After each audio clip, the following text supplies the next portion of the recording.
farfalloni amoroso, notte e giorno di torno girando, delle belle turbando al riposo, narcisetto giro d'amor.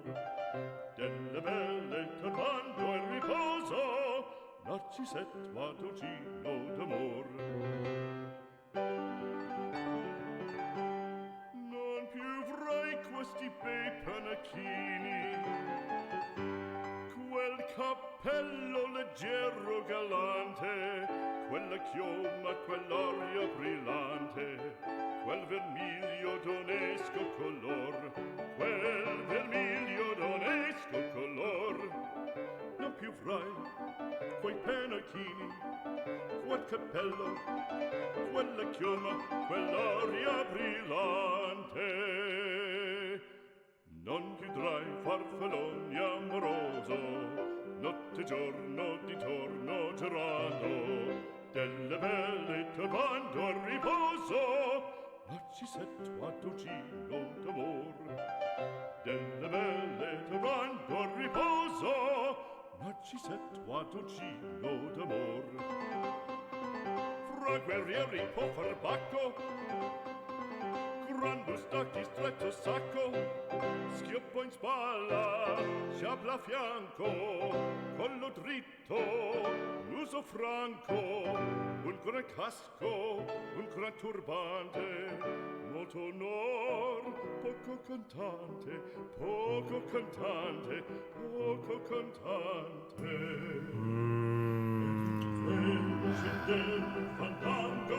You can't you have to Okay. You need to you can't Wayne. Why not? Because that's not the way it works.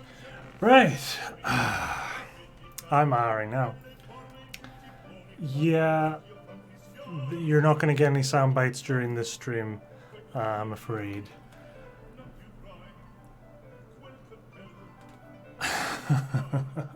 It's very true. Did you not see this last time, Anthony? I notice you're mildly shocked by the overlay. He heard me say Anthony, Yeah, and he emerged. From behind the blinds. The cat is currently sitting at the front window, watching the world go by. We said Anthony, he sort of came jumping through them, which is amazing. Anyway, hello everybody, and welcome to another Relaxing by the Fireside. Yes, I hope you've got something lovely to drink and nibble on. Diggity. 10 would like you all to know that he has he's here too, and that he had a long walk, and therefore he might need extra tasties tonight, because I'm surprised he's awake at all. Yeah. As you may have heard at the end of the last stream, there was a Pokemans event today, and Sisco was fully willing, able and ready, if not dressed, to take part in it. And 10 obviously went with us. Clothes are overrated. And he's freaking knackered right about now. Ready for lewds. Well, unfortunately, unfortunately, whichever way you look at it, a lot of people's creative outlet in writing tends to be on the lewder side of things. Seldom are fan fictions ever that G-rated, even PG-rated, so a week or so ago we sent out a request for people's favourite movies, TV shows, games, comics, that sort of thing, and we got our submissions. That's right, Danny, P-rated, obs. And we used those as a basis of what fan fictions we should try and find. So technically, this is all your fault, all of you. We spent ages trawling through the some of the most mind-numbing and horrifically dull fan fiction, or just any literary composition of any kind, to be honest, to find ones that would at least be amusing. Up until today, in fact, where we finally tracked down one for Ito, who gave us the challenge of finding a fan fiction story based around the Star Fox game franchise. That's right, Day. That's what's happening. For better or for worse, today we are reading fan fiction. Yes. Matt, Matt's was. Matt, we managed to track down I'll say almost. We managed to track down quite a few of Matt's requests, including, I'm happy to say, the Crystal Maze, although I'm not sure how happy anyone's going to be with the results of that. It is impressive that somebody has written fan fiction of a game show. You say that we found fan fiction of 8 out of 10 cats. There's countdown specifically. Yes, that is a slash fiction of Jimmy Carr doing stuff is stuff I never wanted. I know. Anyway, and we did indeed find fan fiction for Lemmings. But what I should start this out with is Polaris Port, Relaxing by the Fireside, Legend by this point. Legend. Hang on, let's just get the book into shot. Last time, as you might remember, fan favourite was Rose Pedals. The reason I'm saying it like that is because they'd spelled it pedal, like the pedals you'd get on a bike. Joseph Nick Prowler, if I remember correctly, wrote an epic story. Everybody loved it. It was amazing. Since then, they have posted a new story.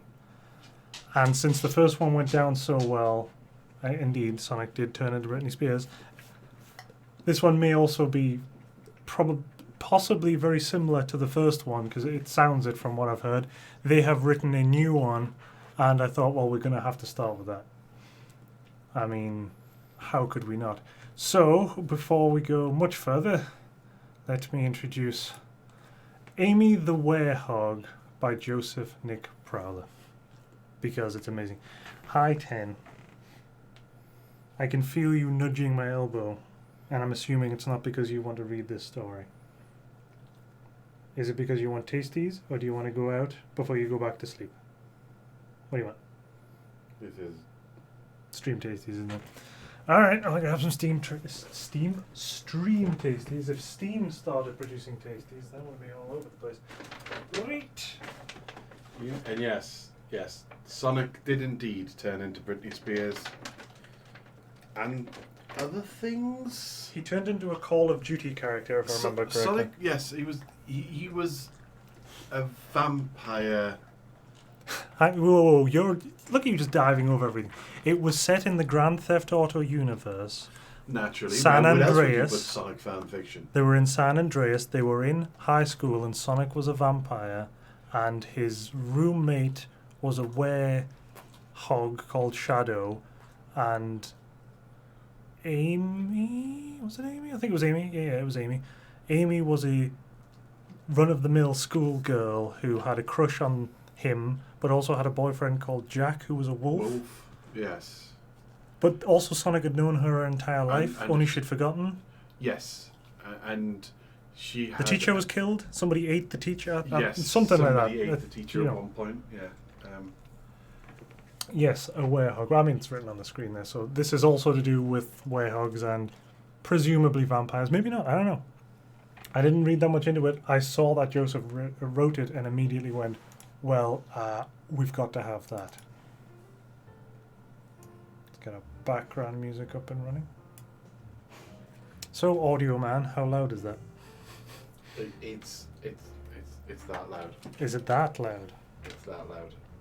Wow. It's fine. It's fine. Good. So it's not going to drown us out, and it's not going to get too A distracting. little bit of background jazz for Light jazz for God reading knows fan fiction.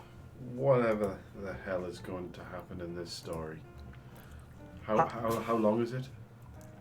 I am both happy and sad to say it is longer than the last one. by 2,000 words. Oh.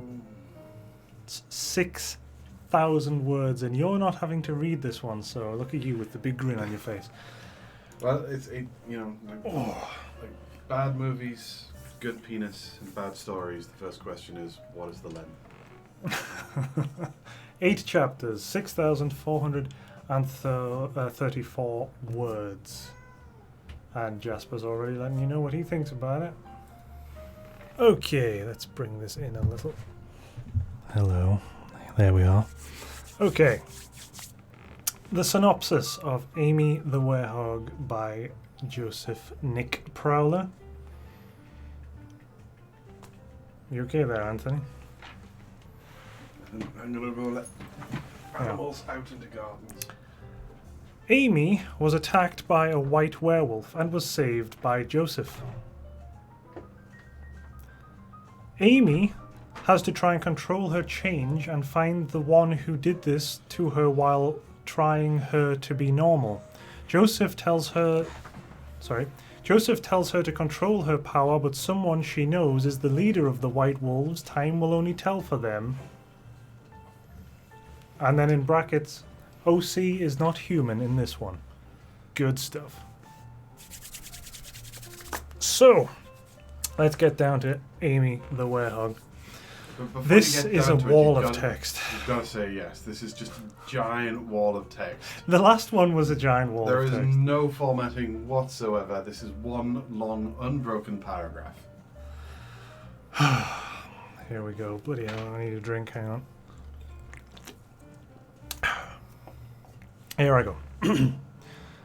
I was thinking of Sonic while walking through a woodland area one night to get away from some of the boys who were crazy about me, so when I walked down a trail towards Sonic's house, it was a beautiful night out there.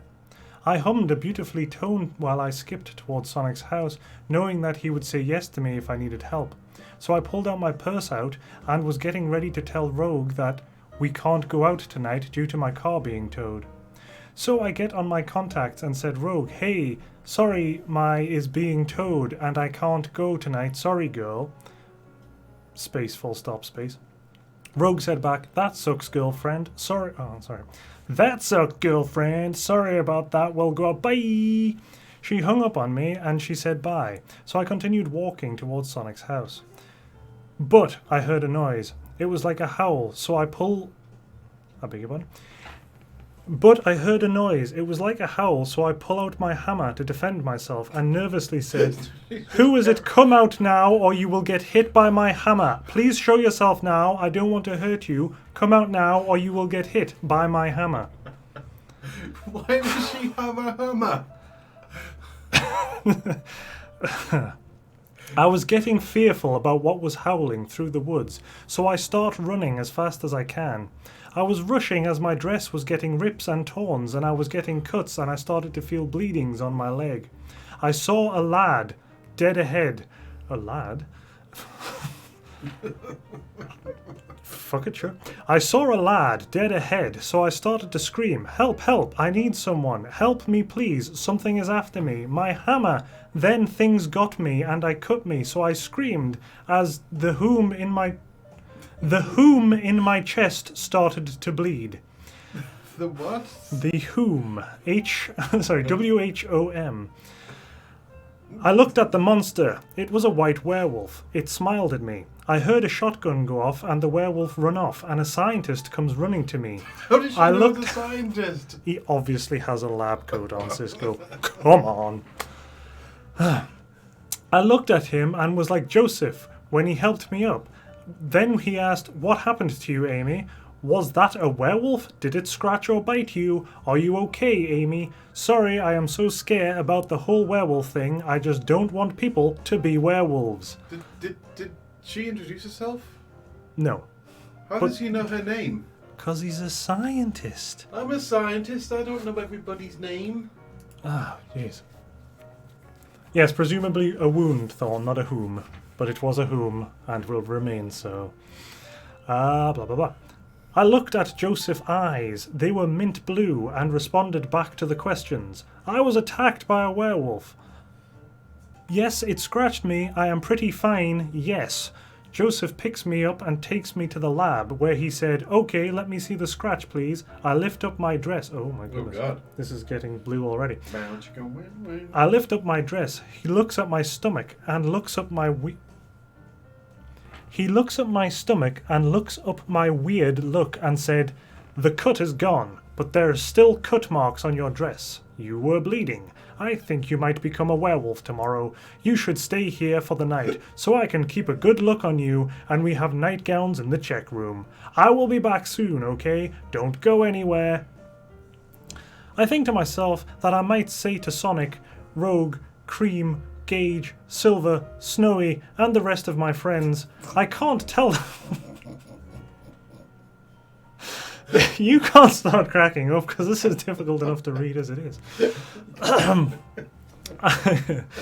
I can't tell them that I might now be a monster. What will I do when the full moon rises? And I felt terrible. I felt like I was changing when Joseph came back to me and dropped the nightgown and said, "Wow, look at that. It is so cool. This is cool. You should look at yourself in the mirror, Amy." I look at myself and I looked like an ugly monster. I cried saying, "I am a horrible monster and I look like a monster. Stay away, I might hurt you, Joseph. I don't want to hurt you. I never wanted to hurt you." Joseph gets up next to me and strokes me on the head and says in German, oh Jesus, "Da dich für bin ich für dich da. I lifted my head up and asked, "What was that, Joseph? Is that a song?" Joseph said, "It means in German, 'Don't worry, young one. Don't cry. I am here. Don't cry. I am here. I am not afraid of you and the monster. You are beautiful still as, what should I call you? Oh, Amy the Werehog. It sounds good." Yeah, I don't believe that's actually an accurate representation of the German language. Ito, I'm sure it's fine. Blah, blah, blah, blah, blah, blah, blah, blah. Then he hugged me, saying, "Good night, Amy." He smiled as he closed his eyes. Okay. He smiled as he closed his eyes. I raped my arms around him and said, "Good night, Joseph. The name is a really smart idea." I closed my eyes and fell asleep. But then I woke up as normal. Joseph was up and talking to another scientist as they got off.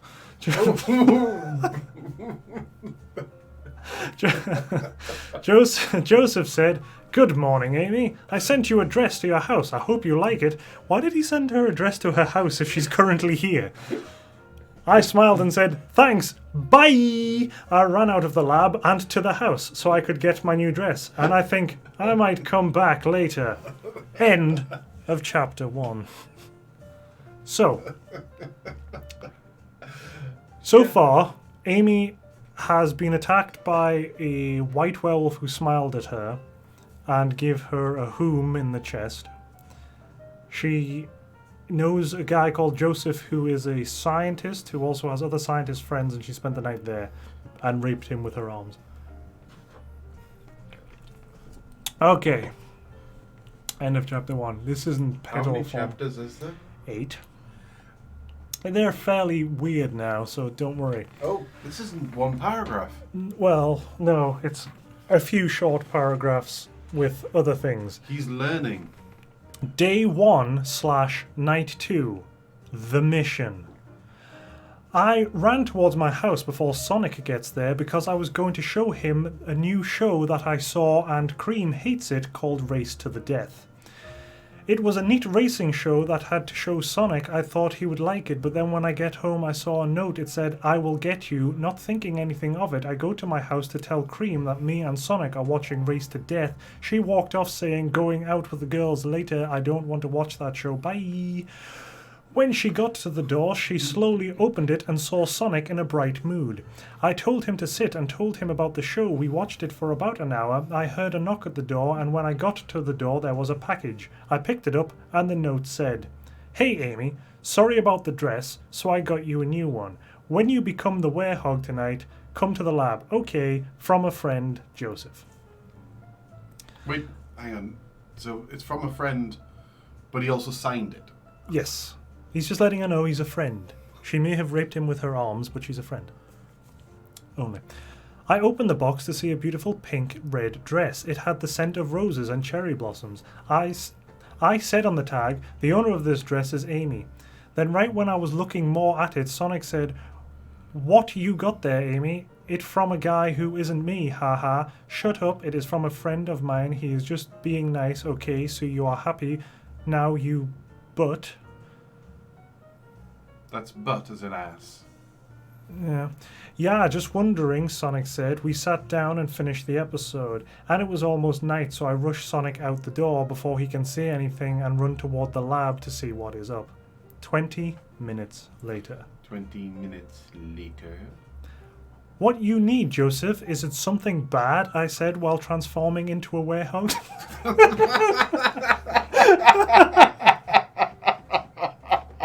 As you do. Quite casually. Britney Spears. Hoping I won't go crazy. He showed me a room with a waterfall and smiled and said, "To control your power, you must be at peace with yourself. This waterfall and me and my co-worker go to control ourselves from crazy. It is the best way to control." 30 minutes later. 30 minutes later. "Sir, we found the lab. Thanks." "Sir, we found the lab. Thanks our spy. We will surprise attack once we get blood from Amy. I see they doing a form of meditation. It looks like they are leaving the blood bank room. They are get ready to take blood. They got it. We are going to get it. Me and my crew placed the bombs in the front entrance." The door blew up a piece of glass head straight toward me, and Amy grabbed it and threw it to the soldiers. The other ones go to the blood bank and I run after them along with Emily. She pulls out her gun. I run with her. Who the fuck is Emily? To find the room is locked. I ram into it, but it wouldn't budge. I tried to shot the knob, but it didn't work. I've done that a few times. But it didn't work. That worked for me. I'm good with knobs. So Amy came and said, "You need help, you two, because I am pretty." I said, "Yes, please, we need the help." The door that Amy threw open reveal that nothing is there but empty blood bags. "What? How? That is possible? They got it all this terrible." Jesus Christ. "I knew that group did this. It is the White Wolves." "We got the samples, Master. They were easy to get, but we lost Mike. Also, we got weapons for a new attack," my soldier said to me. So I look and laugh, thinking of how Amy might try to defeat me. She won't. What? I don't know. What? Wasn't this story in Amy's telling this? Wow. Day 2/night 3. New fighter in the ring. Not that kind of ring. You tell me, Day. You tell me. I have no idea who might be. Emily? "I saw them get away," the female leader smiled as she ran off along the other men and women. She had dropped something. I told Joseph and Emily about what I saw. Joseph ran to the note. It said, "I got some of your men. I will keep them unless you bring the hedgehog named Amy. I am the thing you see in the night that shines bright, and I will come down on you like a meteor. So you better be ready for a fight, losers." By ? Well, that's actually by ? As in We don't know who we it's don't for. know who it's by. But they wrote by on the letter. Written by. Whew. "We are going to have to get them back, sir, but how?" Emily said in fear. "The White Wolves would kill everyone in the labs, but they will kill our not our. They will kill our men. We don't come with Amy. Joseph, we need a plan or something bad will happen." Amy turns to a normal hedgehog. I watch as Joseph picks up pieces of the lab, gets ready to go crazy. Emily walks off, getting the other people in the lab to safe room so they can continue their experiments. As sirens go by. Me and Joseph walk around the labs to find the remains of the research in here. Joseph hugs me in the chest and says, I was fearful for you, Amy. I didn't want you to die. I saw that grenade almost hit you and I nearly died inside. You are the one person that gets me so much I knew you would be... What? Didn't I they knew just we meet would yesterday? be... Yes. So much I knew you would be more than we are and I am, and we could help the world more than enough. So I have an idea for the fight. We will get our men back one way or another. But we would need Sonic badly for this. He needs to be part of this fight. Can you get him, please? Tell him all of this. Space, full stop, space, full stop. I thought about it. Joseph's face was cute.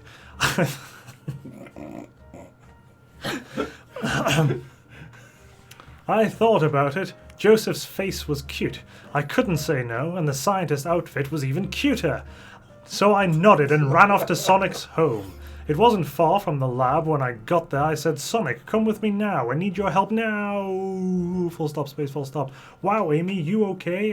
What is wrong? Is Cream trying to bake using marshmallow fluff again and needing to put out the fire? Sonic said. No, you have to come with me now, I said while running. He shrugged and followed. We got to the safe room of the lab, and now I was getting ready for night. Sonic said, what is this place, and what do you want me to do for you people? Joseph gets up and says, well, we need your help. Some special blood samples of werehogs were stolen by white wolves, and the blood was taken to a nearby base. He sent it to the main base along with some of the men. We need to get the blood and our men without Amy being taken away. Space. Stop. Full stop. Sonic looks at me and says, what is wrong with Amy? She seems normal too. Amy turns into a werehog. What the heck is this? Emily says, this is Amy in her werehog form. When she was attacked by a werehog, some of his DNA got on her and made her a werehog. It's all very simple. Amy is still here. Sonic says, I will help you guys so bad guys wouldn't destroy the world. What? Have we established that they're threatening the world? They've got blood, maybe? Or something? 11 p.m. Ma'am, we have Joseph, and his men are pooping up the radar. They will be here soon. Said question mark.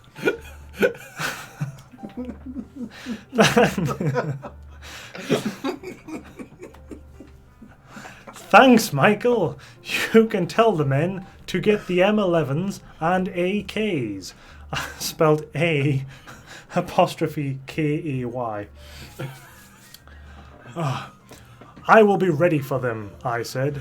Mrs. Starr, the boss wants you in the video chat room, said Michael. Thanks, Michael. I will be going there now, I said. I walked through the building to go to the video chat room. I looked people running to get ready for a fight. I walked to the video chat room and waited for him to get one. Hello, babe. How is the mission going? He said. It's going great. We might have a fight, though, to get Amy, and maybe Sonic will join the fight, I said. Star, make sure if they have a plan that you get them all, okay? If you get them all, we can have fun, ha ha ha ha ha, he said. I said, okay, as I walked off to the area I was getting ready to make the deal at. I was walking with Joseph and his soldiers to the area for the deal. The soldier go hiding in the forest for the attack. Me, Joseph, and Emily go out to the girl. Joseph said, what is your name and who is your leader? The girl said, my name is Star, and my leader can't say their name. They've got a speech impediment. And my leader can't say their name. So we don't know what it is. Every time they've tried, it's just gibberish. They have a crazy speech impediment. I need Amy now, or else I kill your men. Joseph hands me to Star and says, I will miss you, Amy, and I hope I will go back. Sonic ran and hit Star in the face, and she let go of me, and she walked back to the ditch and said, I guess you want to do it the hard way to get ready to fire, boys, ha ha. A bunch of men and women are sprung up from the ditch and fire guns, I grab Sonic and run where the Star throw a water ball at me, which, spelled Witch, trips me and I threw Sonic to safety, but Star pulled out a gun and said goodbye. The gun goes off and fires at me as soldiers in the ditch run to the building. I hit Star and move and misses. She throws a water ball at me in the face. She runs and kicks me in the face. She then fires a gun, then my new speed helps me out the gun fire. I charge, then hit her. She slides her heels, gets blades on the bottom. Her dress got dirty and she got mad and said, I will win this fight. She then grab a bazooka and say, I will end this with a big boom. I grab the missile and throw it at her and she screams, What? How is this possible? She then runs off, hoping that she will get a final kill on me. She then gets in a truck and tries to ram it in me. I say to her,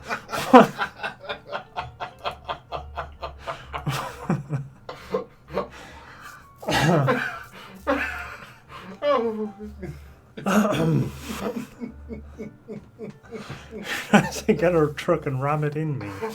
I say to her, why won't you die, Amy? He, I will kill or knock you out for no one. What? Question mark? She said, I fell and get up and grab the truck, then threw the truck, then get out and smile and charge and hit me, then shoots me in the arm and the legs and said, well, he will get you dead. She gets the water sword out of her arm, what? And aims it at my head. Bye, Amy. Guess I will have fun with my love. Might get mad by... might get mad by I will have fun goodbye. Then Rover comes and hits her in the wrist. It was Rover. It was Sonic, and he was happy to see me. He said, get on, we get soldiers, let's go. I got on the Rover. So Sonic was driving a Rover, presumably. Oh, right, okay. Wait, it just said Rover shows up. So Rover shows up and hits her in the wrist. Yeah.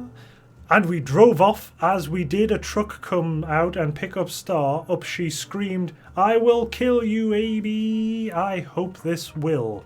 But I hope this will, but I will never end. End of chapter 3. What? Oh. You're almost halfway through.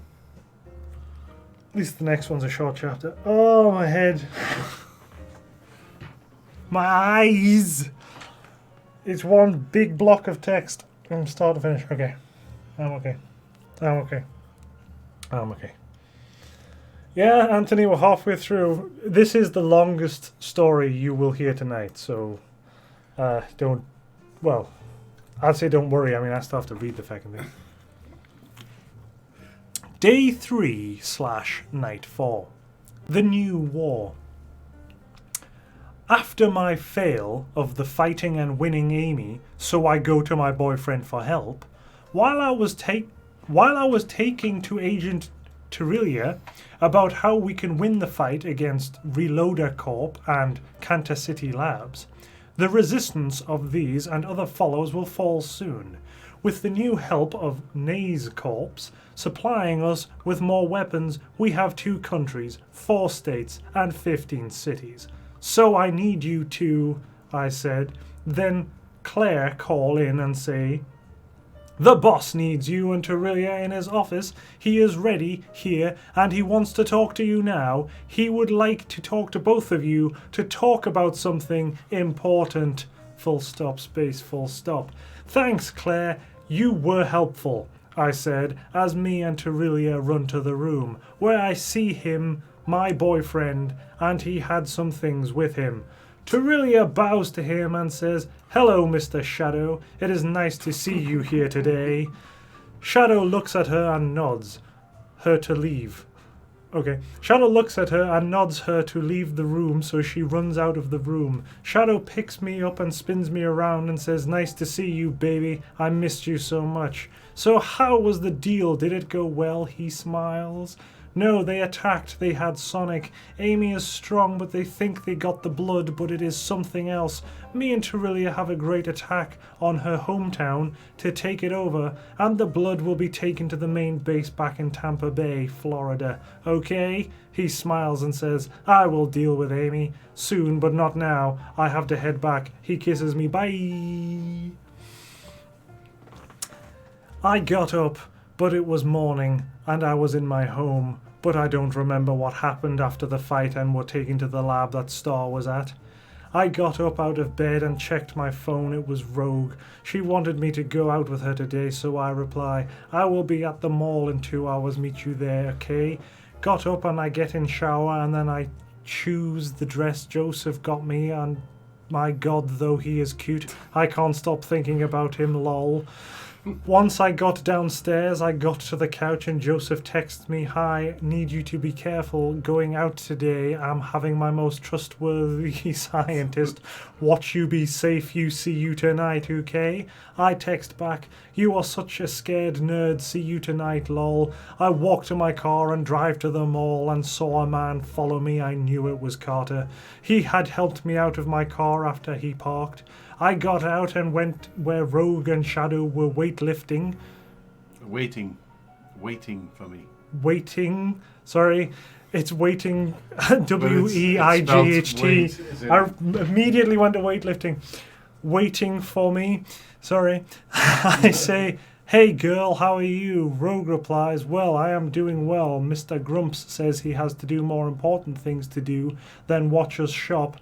I laugh as we walk the mall, and then a girl out of nowhere hugs me and says, Amy, oh my God, it's been forever since I've seen you. Is Sonic your boyfriend yet? He. Who are you again? I don't remember you, ma'am. I respond, don't you remember me? I am Linda Kay, the news reporter from Malibu. Don't you remember me? We talk a lot while you getting help fight Gaia. Kicks while she says that. I made Hammer for you. The Spiker, remember that? Linda said with a smile. Then I remember her. We had such great stories to tell each other. I nod and say, yes, I do remember you, girlfriend. Us girls walked around and bought so much things. We even got each other matching bows. But then a tank rams through the entrance. And the person in the tank says, everybody down on the ground, or you will all be dead. Dun, dun, dun. No. Or you all are dead. Oh, man. Chapter 5. This one's a short one. Day 3/4. Secrets fall. The tank roll into and around the sides of the mall. The alarms are going off and people panicking, and sudden outburst of gunfire go off as people dunk into the ground. It was the police and mall security come out with rifles and pistols and fire at the tank as they are trying to get people out. I help up Linda and Rogue says, Shadow, come on, we have to leave. I don't want to die. Shadow had a maniacal grin as he run to the tank. The members help him on the tank, and he says, I am the leader of the White Wolves, Rogue. He pulls out a gun. Bye, Rogue baby. The gun fire and hit Rogue in the shoulder. Well, that will hurt. Bye. The tanks leave the area and are headed for the rest of the town. I try to see if Rogue is okay. She isn't talking, and she has no pulse. I did breathing in her. Nothing. She's dead. She was killed by her own love. I couldn't bear the pain. But then Linda said something that really helped me. Do you know anyone who could help the town? We can take my new van to the place. Question mark. How does that really help her? I got up and picked up Robe's corpse and said, Linda, get the van ready. We're going to save the world. Linda smiles and gets in the van. I put Rogue down and we were off. I was driving like crazy to the capital LAB. I was driving crazy to the lab when we were getting shot at. Carter was trying to shot the car, and then we had gotten the tire. We got away. We got to the lab when Linda gets out. We hear a gunshot. It was about to hit me when Carter jumps and gets hit by the bullet in the head. He fell. We ran to the lab and told Joseph that the town is being attacked and can he save Rogue? She has shot in the arm. This looks bad, okay? Grab me Dr. Chen. She will get Rogue up. I need a nano chip now. Dr. Chen run to the room and look at Rogue. Joseph hands her nano chip and puts it in her. After an hour, Rogue got up and said, "Where are we? I thought I got shot at the mall." I hugged Rogue and said, "You are alive. I thought you were going to die. I miss you." What are we going to do? Now we are doomed and we need a plan of action. Emily said as she enters the room. I don't know, Emily. We need a plan. What? End of chapter Emily's- 5. but- Emily is both speaking in first and third person. Oh But no. wasn't Emily one of the Why bad is chapter guys? 6 so long? I'm sure she was one of the ones that with the machine. No, that wasn't that Claire. Hasn't or been in a Claire. There has been a Claire. I've read the name Claire multiple times. I remember Cream. I bet you do. Oh, why is chapter 6 so Oh, long? Whoa, this one's a mammoth. Chapter 6, Night 4, The Assault. Okay, so we need a plan. What would we need to come up with? One quick or we are doomed, Joseph said as me, Emily, Linda and a few other agents look at a map. Well, Joseph, well, if we're looking at a map, it was, hey, Sisco, look. Look, hey, look. Look at this map. Well, Joseph, if they try to take the mall, this means they are close to taking Grant Tech and our main gun factory. This, because it's right next door to the mall.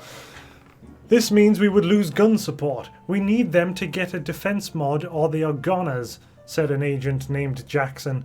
Linda said, I have a new stations 2 miles east. We can take the news choppers and shot rockets out of it to slow them down. I would need a truck though.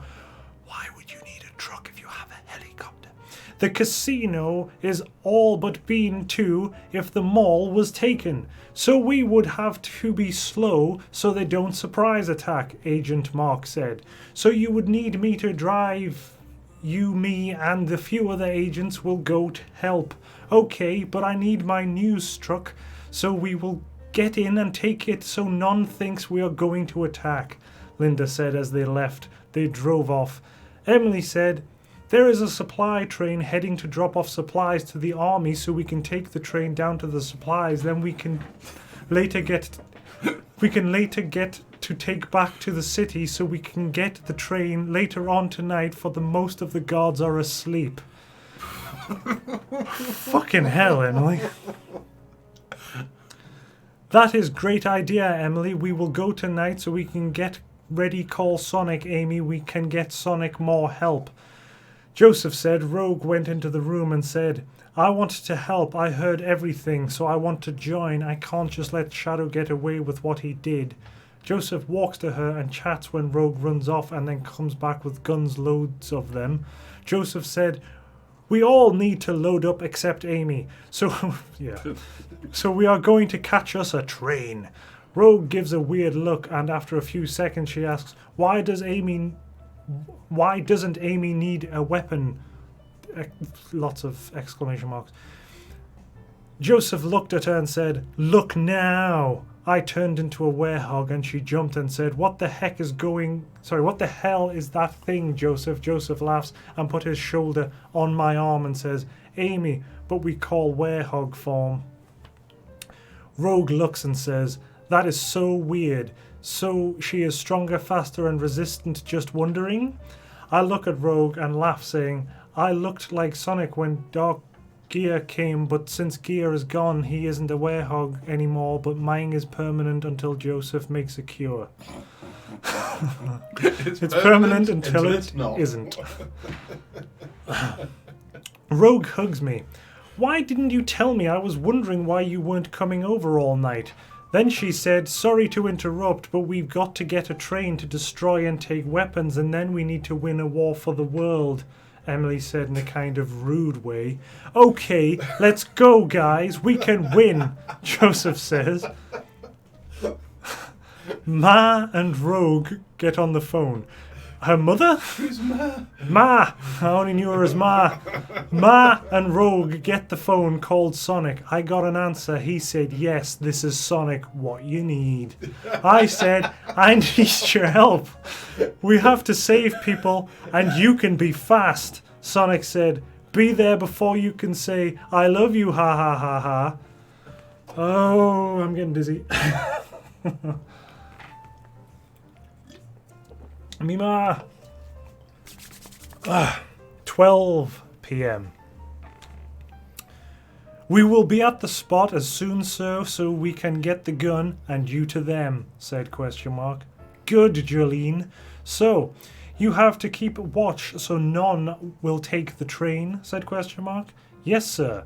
I will have to get you there, said Jolene. Jolene walks off with an A apostrophe K-A-Y. AK.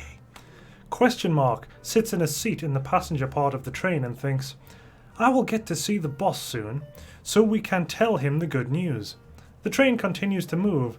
I get my M416 assault rifle out. Full stop.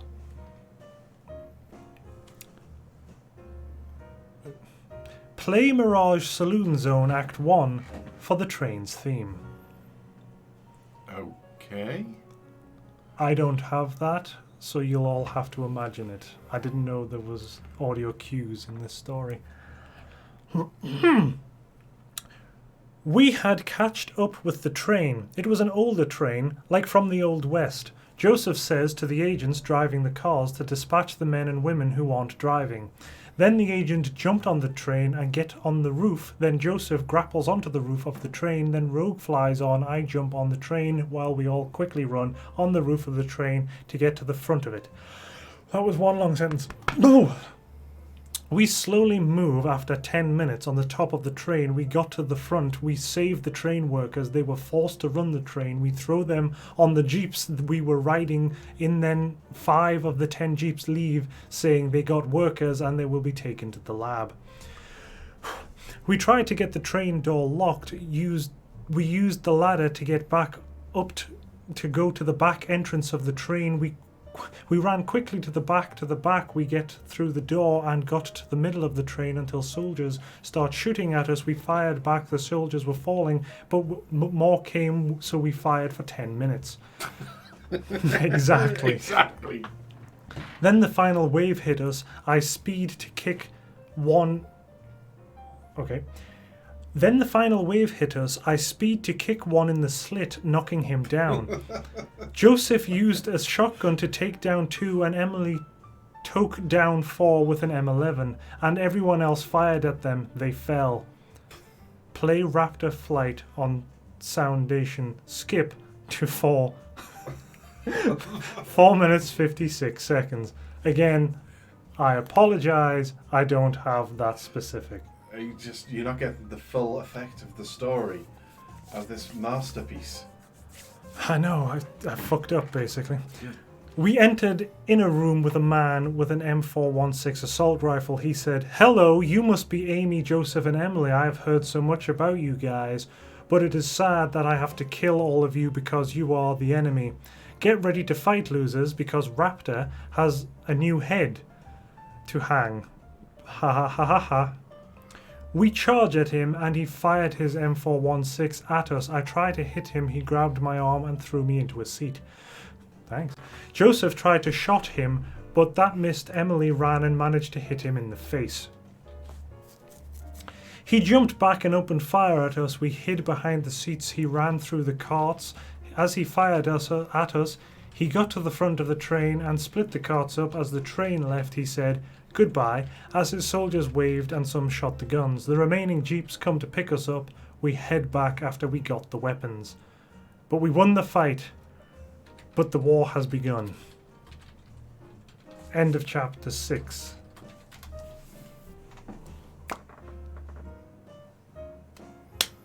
End of chapter 6. You just got 2 But more. we won the fight, but the war has begun. Well, you got 2 more chapters to end it. How long is chapter 7? How long is he gonna? How long? Not as long. You're almost there. You're almost there. Just keep going. You're 3/4 of the way. We are 3/4 of the way through. Right. Day 3/night 4. The fear and the secret. You let them get the weapons and take down several of your men so they could be winning Raptor, you fool. I could just shot you right now for your ignorance. We just lost men and weapons. You better get your act straight, I screamed at the moronic hedgehog. Well, if you told me that there would have been a surprise attack, I would have been more prepared for the fight. If you forewarned me there would have been a surprise attack, I would have been better prepared, said Raptor as I was thinking of shooting him. I hand him the crystal and he said, give this to Star. This will help us win the battle for sure. She will become the Dark Angel for me because of this little baby. So say it was a gift from me to her for good luck and the new battle in a few days. Raptor nodded as he ran off to give it to her. I was nervous because we were losing the war and the helicopter shooting my tanks is causing them to fall back to the base. Hopefully I can win this. Full stop. I will win it for you, the one person that understands me, until the took your life from me wished it was me. What? Oh, okay. I think I understand. Yeah, okay. As Shadow puts his hand on the container...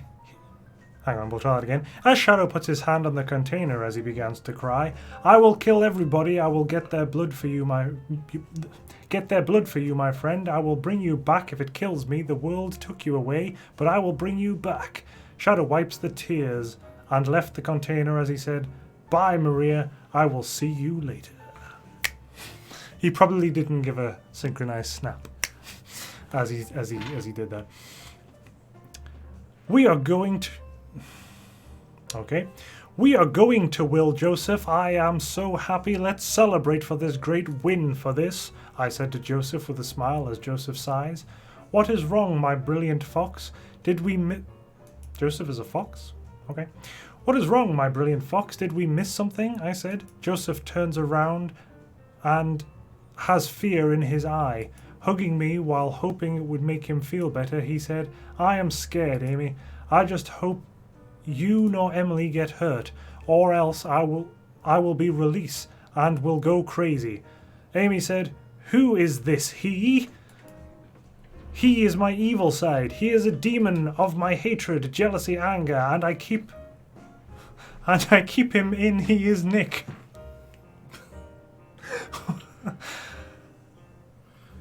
Of course he is. He isn't merciful. He will kill anyone with a smile on his face, says Joseph. I hug him and say, just do what you taught me. Get in the waterfall and get balance. And learn to control just like me. I smile when he kissed me on the lips. It felt so lovely. I kept going for 2 minutes and he said, do you love me, my rose, because I love you so much? I blushed, saying, you are my love bug. I would stick you even when I am mad at you, my fun, handsome man. Da-da-da. He takes me as the sun sets to a hot tube when I turn into... Okay. He takes me as the sun sets to a hot tube when I turn into a werehug. He didn't care. He played music and kisses me. We danced in the hot tube as we laughed every time I raises my arms and they would stretch up into the air. I love him. Maybe I might like this bad side. He is so cute. Well, me and him will have more fun. End of chapter 7. We're up to the final chapter. The scientist who apparently has a man inside him called Nick, who is a demon of his hatred, jealousy, and anger. Yeah, I'm kind of regretting the fact that we're doing this when I'm on a diet and can't drink. I'm sure this is okay for you to get wasted. If that's the rule, I'm definitely going to get myself a drink. This might be the longest chapter yet. Well, it's got to bring everything together. This is going to make everything make sense. Oh, I'm sure. This is the I'm sure this will make absolutely everything make sense. It's the finale.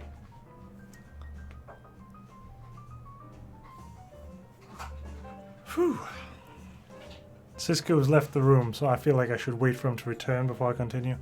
You know, it's probably okay. I can hear you. Day 59/night 60. The What? love. I don't know.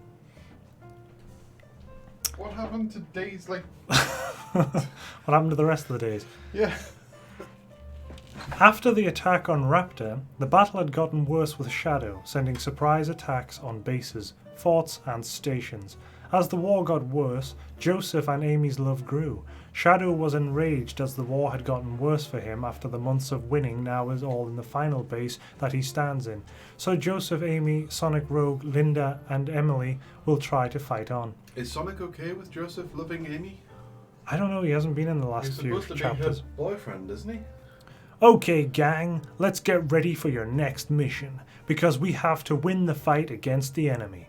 So Linda is checking out the area, she acted like a reporter, or I can't remember. So we will invade the weak wall. Amy will hit the guards as the soldiers run into the side snipers and take out the guards on the towers. Then Emily, Rogue, and Sonic will plant the C4 explosives down. Then I will set them off and we will attack. Got it? Said Joseph as everybody nodded. Joseph went back to check on Amy in her sleeping quarters. As she sleeps, her kisses Amy and says, "Get up, baby. We have to get ready for the fight." Amy says, "But what if I don't want to? What if we stayed in bed together for today?" Joseph opens the curtains as she hisses at the sun shining at her. She gets up to go to get ready. She gets a pink dress and some pretty bracelets for each arm. I laughed. Wait, whose point of view is this it? now Joseph's point of view? I laughed when she fell, tried to put on her shoes, and gave me a dirty look. When she got finished getting ready and Joseph took Amy out of the room as they walked to the room, Joseph kissed Amy as Sonic gave Joseph a jealous/dirty look as they kissed, but Joseph didn't care. After they kiss, Emily gave a shook face as everybody smiled of awe. But Joseph said, "Okay, let's get ready now. Hurry, we don't have much time to go." Then all the soldiers run and get ready for the mission. Emily walked up to Joseph and say, "I didn't know that you felt that about Amy. I am happy for you." Joseph smiled. Emily walked off to the armory as she got her gun ready. Joseph and Amy walk off to go to a trail before the fight. They walked on the trail. Joseph did something Amy never thought he would done. Joseph bent down on one knee and said, I know we are still fighting a war, love, but you will marry me?" Amy, almost in tears, said, "Yes, Joseph. Yes, I will marry you." Joseph smiled as he puts the ring on her. Not on her finger, just on her. They run back to the fort because it is almost time for the attack. Later... Did she break up with Sonic at some point and I missed it? Yes. Later at Fort King. As all the peoples get ready, Joseph is in the building with the snipers as Amy the werehog goes to talk out the guards. As Joseph tells the soldiers to shot the tower, men they hit right on the head. Amy runs and hides behind the station post as she gets ready to take them out. Then one hears a can fall where she is. When the soldier got there, she took him out. As the female soldier went to check up on the other soldier, saw Amy kill the other soldier, the female one dropped her gun, saying, "I surrender. Please don't kill me." Sonic, Rogue, and Emily carry the C4 and plant it. As Sonic plants some of the explosive, he finds a girl's shoe that he turns his head to see a little girl running as Sonic speeds his way in front of her. It was a little white hedgehog with blue eyes. Sonic thought of a good friend Silver. The little girl looked like him. Then Emily said, "Come on, Sonic, let's go." Sonic picks up the little girl so she wouldn't get killed and ran to the truck. A soldier, Sonic, gets in and they drive off as Sonic tries to talk to the little scared girl. Joseph sets off the explosive and then the snipers and him run to the motorcycles where Amy meet them with a soldier for Shadow's army who had surrendered. Amy said, "Are you ready, boys?" as they all hop on the bikes, and they were gone in a flash. Prologue. What do you mean? The blew up the wall, you morons couldn't keep this place safe? Am I really kill someone soon? And subject 36670 is gone, and one of my best recruits was taken. I will have to attack soon, or I will lose the board and all of us will be killed. Go get the team ready, we will attack soon, said Shadow, a young woman, as she screams. Sir, yes sir, she runs off. What am I going to do, Maria? I am so close to getting that blood in you. Sorry. What am I going to do, Maria? I am so close to getting that blood in you, but the constant fighting and attacks, full stop. I will bring you back. I have a plan, and you will be back, my darling. Just wait a few more days. Dun, dun, dun. End. The end.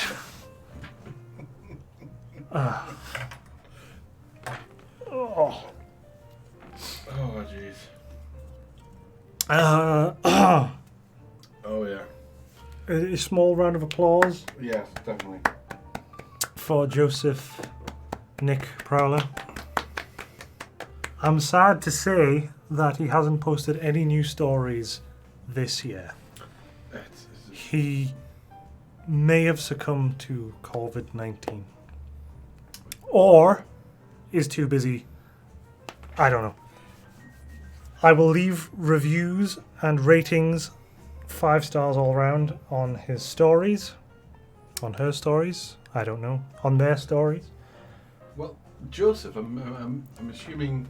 We can't assume anything. The interesting thing is, in this one, he's put himself in the story as the scientist. Joseph the scientist. I never even picked up on that. You're absolutely right. He was the love interest. He's the love interest. He took Sonic's girlfriend from him. Of course he fucking did. It's Joseph. Of course he fucking did. He also has Nick inside him, though, lest we forget. Well, you know what two guys do in behind closed doors. Oh, no, I don't want to do that. Or do I? Leave a rating or review. Can I just leave it? Oh. I'll do it later. I don't have time to write a full review. I promise everybody I will write a review later. If you have any choice comments you would like me to add to that review, send them to me later, because they'll just get lost in the stream chat. Sure okay. Everybody needs to know how this ends. That is how that ends. That's the end. Yeah, no, but it's clearly a to be continued. It does not say to be continued. It says the end. Yes, but... And that was the prologue. I'm just saying. Epilogue, prologue. They're all the same thing to him. Don't worry about it. We should move on to somebody else's fault. I think we'll get Sisco to read the next one. We managed to find... Thorn's comment of your review needs to be at least 100 words and contain no punctuation. One long run-on sentence. Right, we have a Star Fox story, a Lemmings story, a Hollow Knight story, 2 Scott Pilgrim stories. Anthony will be happy to hear. A Scott Pilgrim from the film and a Scott Pilgrim the comic. A Lion King 2 story. Sisco says, fuck you, Danny. A regular show / Doctor Who story. Don't ask. A Goonies story. A Crystal Maze story. A How to Train Your Dragon story. A technically Friends TV show story, though it's actually a Friends Kung Fu Panda crossover for all the Meeks erections. Don't ask. Did Meeks write that one? Because that's just like 2 of his favourite things right there. Meeks did not write it. Red Rock wrote it. So there you go. That's his pseudonym. It's yeah, it's Meeks' pen name, isn't it? So, what should we move on to next, Sisco?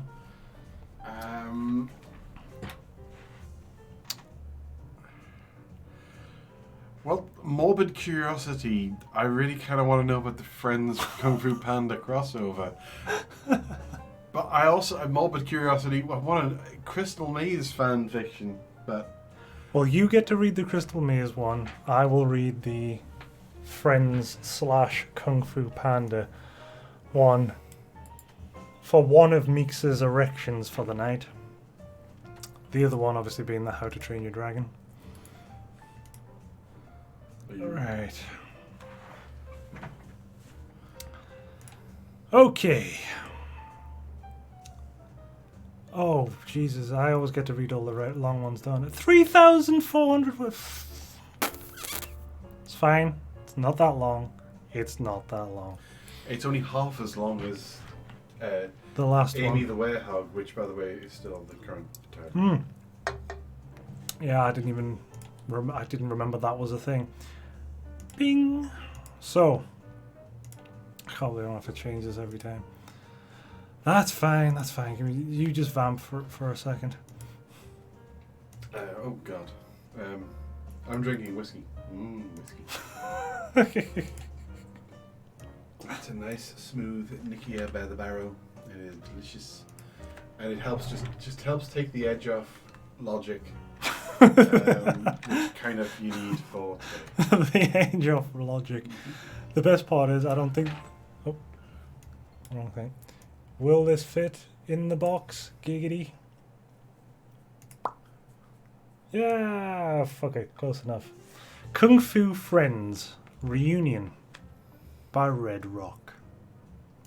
He is rocking it. Okay. Let's see. It was a day like any other in the Valley of Peace, more than 3 years ago since what happened with Lord Shen, and now things had improved in China, and more for a certain panda. Po had spent the last 3 years training hard and forcibly. Until after 9 months... Was he pregnant?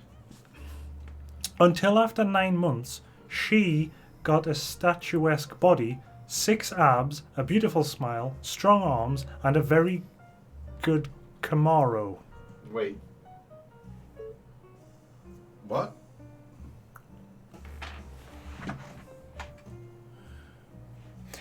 And that Okay. was its advantages. Almost all the women of the Valley of Peace, and from other cities and towns, they would go to the valley just to harass him.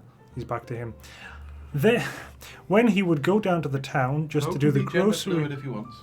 Just within one sentence, he can be... Yeah, that's fine.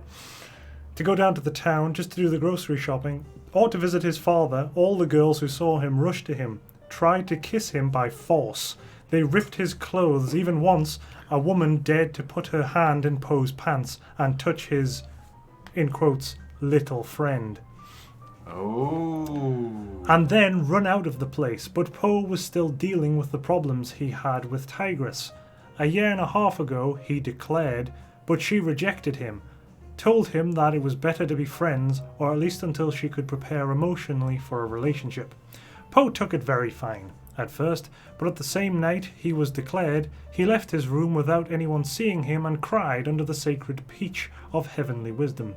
And since then he was almost not the same. Sometimes when women they flirt black, and sometimes not. But he did not decide to give it importance. It was 12 in the afternoon, and he was along with the Furious Five and his teacher, trained in the training room. Obvious. Poe towards lizards, next to the circuit. What? Trained in the training room. Obvious. Where are friends coming in? I don't know. We're in the first paragraph. Poe towards lizards next to of the circuit. Viper was in the mouths of fire. Crane in the Jade Turtle, along with Tigress in the middle of a fight, Mantis in the spinning dolls, and Monkey on the hanging rings, finished their training and headed to the kitchen for lunchtime. And as everybody remained seated while Poe cooked, and Viper from time to time saw his butt and ended up drooling. What?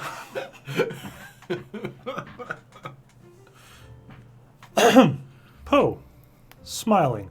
Soup comes out, takes 7 plates, fills them with noodles and takes them to the table. I profit! He sits next to Tigress and begins to eat. But just as he was putting the spoon into his mouth, Zeng, as always, entered impromptu and interrupted the teacher's meal. Zeng, hurriedly, Master Poe! Poe looks at the goose, looking agitated. What's wrong, Zen? Zeng, from between his clothes, he takes out a permangio. This came for you! Everyone looks at him a little confused. Poe, confused. For me? Zeng nods, approaches him and gives it to him. How curious! I never receive anything. Zeng leaves and Poe opens the parchment. Wow! Monkey, confused. What's up? Poe looks at him. What do you care, nosy primate? Continues reading the parchment. Teacher, surprised at his student's attitude. Poe! Poe, surprised by his teacher. I'm sorry, guys. I won't eat today. He quickly gets up from the table and goes to his room. 10 minutes later. 10 minutes later. Poe's friends and colleagues were still at the table, somewhat surprised by the attitude of their friend Poe, but while they ate, and in the middle of a talk, Poe came in again with a coat, 2 backpacks, and a serious expression. All of them. Full stop. They looked somewhat surprised. Poe went in and took everything he found about food, cookies, bread, vegetables, and fruits, and things like that, and kept them in one of the backpacks. Poe. See you in 9 years, friends. He takes the backpacks and was about to leave, but Master stopped him. Master, where are you going, Poe? Serious. Poe, this is a private matter, Master. I don't want to talk about it. Serious. Teacher, serious. Poe. Poe stops abruptly. This is why. He takes out his parchment. Does not serve him. He wants to embrace me in front... Embarrass. I'll try this again, because this is not English. This is why, takes out his parchment, does not serve him. He wants to embarrass me in front of them. Well, here I go. Opens it up and reads aloud. Hello, Joey, looks at them. That's what he called me before. He keeps reading. How have you been? I hope so. Maybe you don't remember us, but we do remember you. We haven't seen each other for a long time, and we missed you for a long time. We'd like to see you, and maybe you could come here to Manhattan. Yes, Joey, Manhattan, New York, the Big Apple, the United States. We hope to see you someday, soon maybe. It's time to go, Joey. With love, Rachel, Chandler, Ross, Monica, and Phoebe. Bye, friend. He finishes reading the letter. Ready if you wanted to embarrass me. You just did it. Well, now if you'll excuse me, some friends of mine want to see meaned. I to them. He takes his backpacks and he's going to leave. But Tigra stops him with a simple and easy question. Can we go with you? She asks, interestedly. So, before we go any further,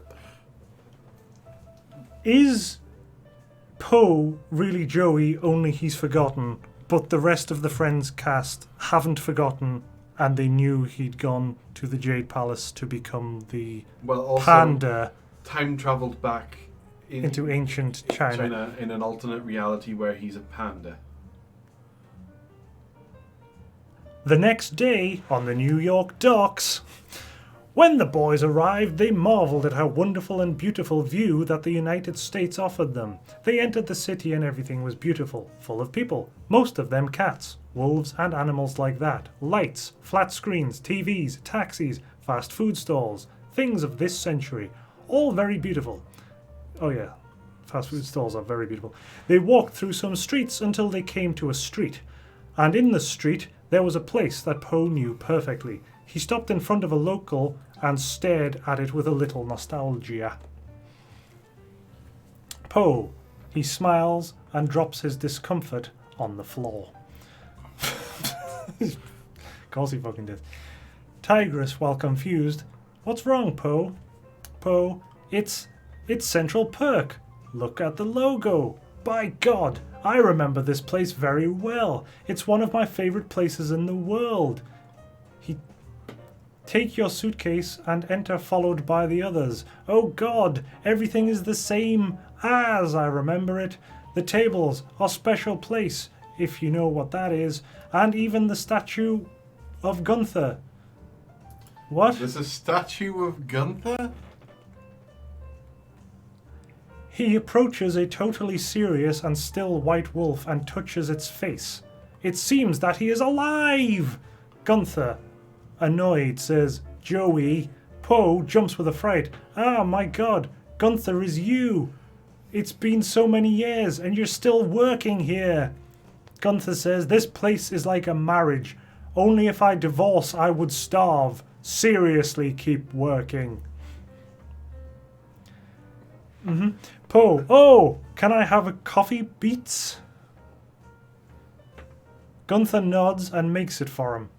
Mantis climbs onto Poe's shoulder. Who's the Poe? Poe, he is a man who has worked here for a long time. Looks at the bar. Guys want something, I invite you. At that moment, everybody comes into the bar and looks for something they like. And without him noticing, one lioness, a Bengal tiger, a she-wolf, a lion, and a wolf enter the cafe, and they sit on the table on the red armchair and sofa, and apparently were talking. They were apparently talking. Leon, there, come on, girls, you know what without it would not be a... There, come on, girls, you know what without it would not be a party, sitting next to the lioness and the wolf. Loba, I know, but we have no one to go with. Sad. Tigre. And I what? Indignant. And I what? Indignant. Oh God, this really hurts your brain. I'm having to read the damn thing. Bengal Tigress, looking at him. Don't get me wrong, but you should go with someone who is not of our gender. Leona 2. There, please. He could perfectly go with an attractive woman, or at least with a transvestite. Bengal Tigress. I know, but you know we will go, but we will invite someone first. He looks around the place and sets his gaze on Poe and his friends, looking at nothing else we have here. Everyone looking at him. She-wolf, surprised, says, Go! Look at that cute little bottom! Leona 2. Daddy. What I wouldn't do to him in bed, all flirty. Bengal Tigress. Hey, I saw it first. Takes her bag and gets up from her place, walks up behind the panda and smiles. Coquettishly? Just go with it. And she smiles coquettishly, while the rest kept talking. Hello, handsome. Poe listens. You're from around here. That is the best pickup line. As in coquet, the game. Coquette, you know? Coquettishly. Anyway, Rachel says, Hey, Joey. Joey? Ah, Joey is you. She throws herself at him and they both hug. Oh, honey, you can't imagine how much I miss you. Joey then smiles. I love you, Rachel. They separate and Rachel smiles. Rachel then says, Guys, catching the attention of her friends, look who's here. Everybody, surprised and happy, says, Joey. They all get up from their seat and they greet his old friend, the panda.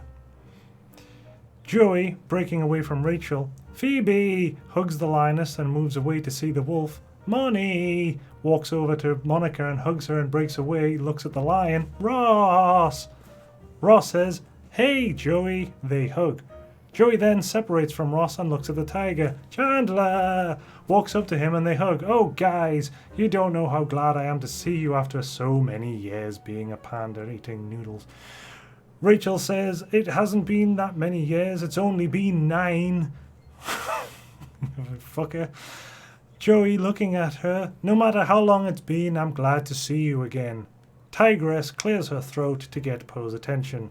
Ross then says, and how long will you stay, Joey? Happily. Joey says, I don't know, maybe a couple of years, smiling, I'm a little tired. Phoebe says, which reminds me, we have a surprise for you, even though we didn't know you were going to be here. Joey says, well, what is it? Tigress clears her throat again. Rachel smiling, it's a surprise. Tigress clears her throat even louder. Monica, while smiling, says, wait a minute, looking directly at Tigress. Hey, friend, I know it's none of my business, but you should go and see a doctor. That throat can hurt you. Looks back to Joey. Whatever, you're ready to your surprise. Joey, while smiling, of course, if, looks at the 5 and the master. Guys, want to come? They nod. Okay, takes their bags. Then let's go. Chandler, while smiling, one champion moment, pulls out a bandage. You'll need this, puts it on. Now if we go. Rachel takes Joey by the hand and leads him. Gunther says with coffee in his hand, Joey, your coffee. Smiles wistfully. Joey is back. Dun-dun-dun. I need a drink. In the friend's apartment building, Rachel, very excited like everybody, stands in front of the door that had a number on it. And it was number 19. Are you ready for your surprise, Joey? As long as it's better than the 2 stumbles from a while ago, it's fine for me, he says, excited. Okay, honey. Rachel takes out a key and opens the door, enters with everybody, then removes the blindfold. All shout, surprise! Joey, looking at his old apartment, oh my god! He puts his bags on the foosball table. My old apartment.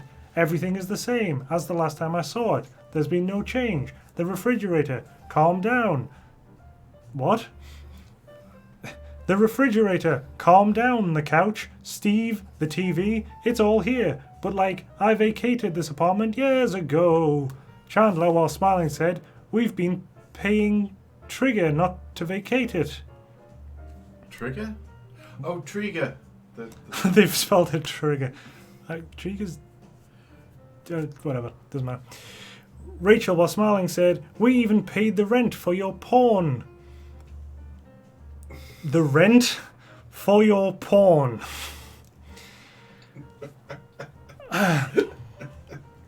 Phoebe, while smiling, and all your subscriptions to the nude girl magazines that you love. The 5 and the master look at him in a surprised way. They never believed someone as innocent as Poe would have these nude things. Poe says, well, you won't have to pay them anymore, because I've come to stay. Everybody celebrates for that. Although, of course, I don't have a job yet, so you could help me until I get back financially on my feet. Thanks, guys. At that moment, everybody is silent for a moment, until Rachel says, I want to live with him! In all caps. Monica and Phoebe shout, no, very upset. Rachel smiles triumphantly. I will go get my thing at Moni's apartment. She leaves the apartment very happy. Oh, wait, didn't... I don't know. It will be great to come back, to be all of us again, like in the olden days. Ross says, and the best is missing. Goes to the fridge and takes out a 6-pack of beers to celebrate your return, my friends. The teacher then looks at Ross. I'm sorry, sir, but I don't think the Dragon Warrior drinks alcohol. Or, if Poe, shut up, says Poe, leaving the teacher surprised. Monica, Ross, Phoebe, and Chandler, very happy, scream, bottom, bottom, bottom, bottom, bottom. Joey finishes it in a shot. Yeah, woo, I bottomed it.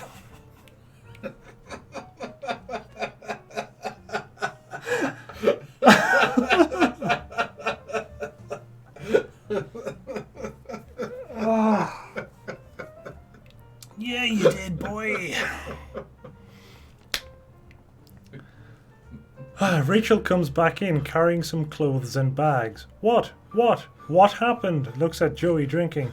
Come on, honey. You can. He's going to leave this thing in his old room. Joey finishes his second beer.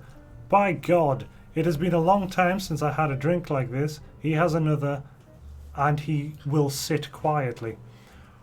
Ross says, hey, Joey, where will be a party tonight? You want to go with us? Waits for an answer. Joey says, but one of your lectures, shakes his head. I'm available like the wind. Okay, sure, I'll go. I can teach one of those four, monkey, mantis, crane, and teacher, how to flirt. Chandler says, by the way, looks at the teacher, who are those? Just asking about that now. Who are these cartoon creatures? Joey, looking at the boys, yes, I forgot. Friends, they are tigress, viper, crane, monkey, mantis, and shifu. They are friends and companions that I made in China. They're also 6, not 4. Monica says, hello, shaking the hand of Tigress. It's a pleasure. Monkey says, wait, how about flirting? Looks at Poe and is confused. Maybe you have flirted with a girl. I doubt it. Ross says, annoyingly defending his friend. So he explains. He ducks under the foosball table and takes out a cardboard box and leaves it on the bar. This! Monkey, sitting on a bench and looks at various things. Bracelets, thongs, pantyhose, notebooks, and other things like that. Oh my God. Joey walks over to the jukebox. I don't think so. This is from when I was here. Ross nods. Wow. Picks up a notebook. Here are the numbers of the girls I ever knew. Manta's looking at the black thong. So, would you say you had a lot of sexual activity? Joey says, yep. Looking at the numbers.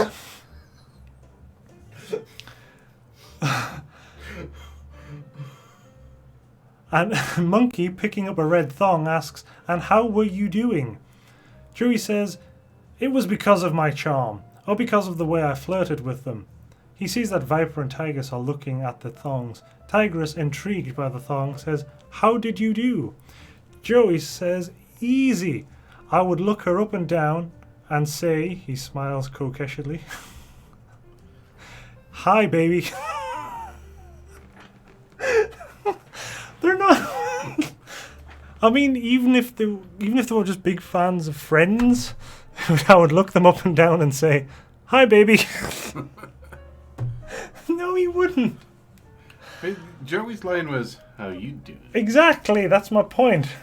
Tigress sighs in frustration. Oh, please. Joey then says, so yeah, looks Tigress up and down and smiles, saying, hi, baby. Tigress ignores him for a moment, but falls into the trap and smiles, blushes, and lets out a mischievous smile. Joey says, come, points at her.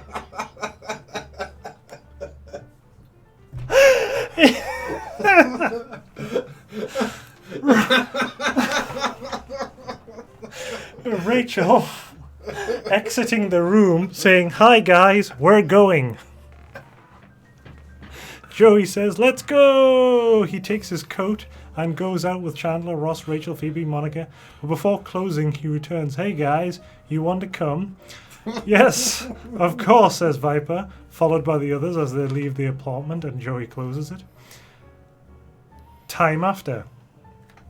At the party, the group of friends had dispersed. Joey went around to conquer girls along with Monkey, Mantis, Crane, and Teacher. And so far, they were doing quite well. Monkey comes to a table, where his teacher and his friends were. Hi guys, how have you been? Teacher says, smiling with lipstick on his face. Fine, even though I'm old, I got 3 numbers, although I don't know what to do with them. Mantis says, that's nothing, master, I'm 5. Monkey retorts, that's nothing, I'm 12. Take it. Crane, I have 15, takes out 15 napkins and leaves them on the table. What did you say, Mono? Monkey looks at him seriously. Shut up. Joey, hello. He arrives with his friends and looks at the numbers. Wow, folks, they haven't been bad at all. Crane, while smiling, says, thanks. How have you been, Joey? He used to call him that. No, What? he didn't. Joey takes out 34 napkins, each with numbers and lipstick. Kids, you better get your balls. The ones you... The ones you have don't work for you. He. He goes that way. You better get your balls.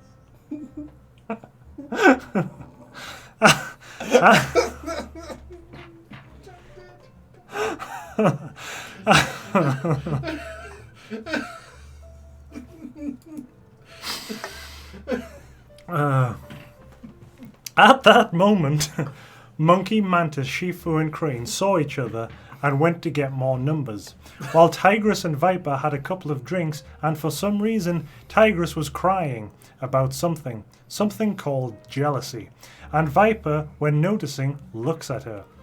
What's wrong, Tigress? Crying with rage. Nothing! Looks in a certain direction. You don't need to know which direction. Viper looks at where Tigress is looking and looks at Joey kissing a leopard in a cloying way, with one of her legs on Joey's waist, while he held her. There, by God, that's why, that maybe you hadn't rejected it. Tigress says, I know. But from that day on, something inside my change. Now every time I see him, my heart races. I feel like going with him, taking him to bed and sleeping in his arms naked. Go with him and ask him to make me his, to hug me and never let me go of me, to kiss me and to do it as he has never kissed a girl, to take me and make love to me wildly, that tell me that he loves me every night when he sleeps. Oh my God, what have I done? How could I have let him go? Sorry, he hides his face between his paws or hands. I'm the worst. How could I reject him? Just look at him, looking at Joey, this time alone. His tail, handsome, tender, cute, strong, slim. Yes, because Poe's very slim. And those eyes. He rests his elbow on the table and rests his head on his hand. Those beautiful jade eyes. How could I have rejected him? He had gotten in shape when he proposed to me, and now I feel remorse, and I regret that I rejected him. Me and my damn pride, because I had to reject him. Viper, while being very drunk, maybe because of your complex of most feared kung fu master in China, and maybe because of your attitude as an arsehole. Oh, Viper tells it as it is. Tigress, looking directly at Viper, says, you're drunk. Viper, while being drunk, says, what do you care, damn giant carrot? Daughter of a million. Does not finish the sentence as she faints.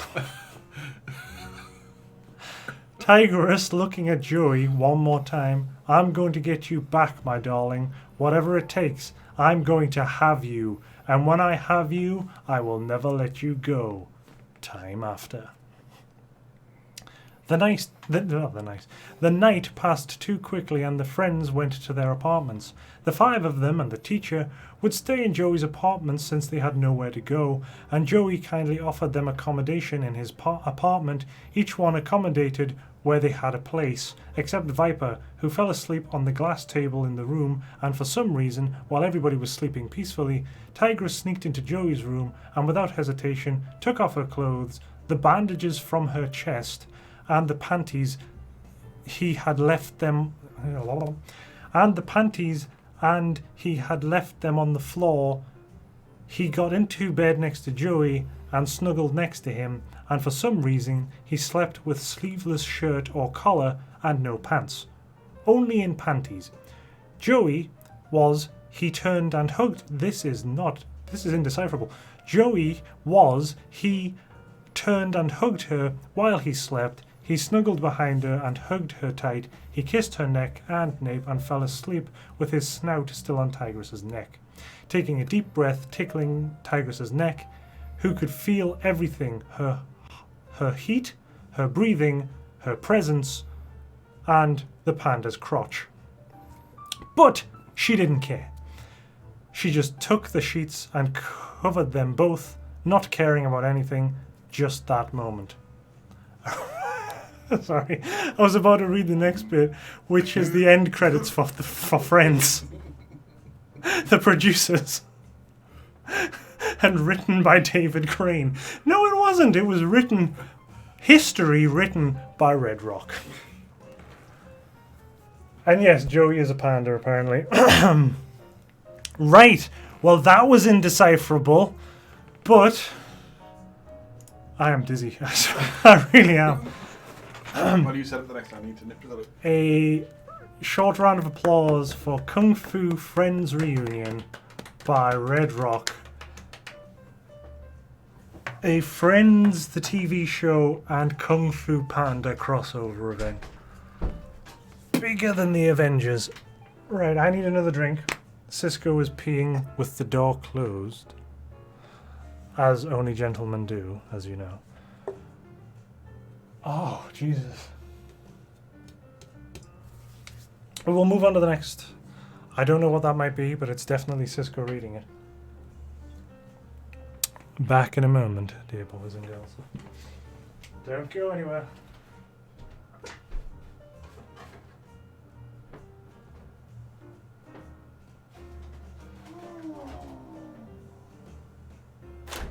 It is red hot in here.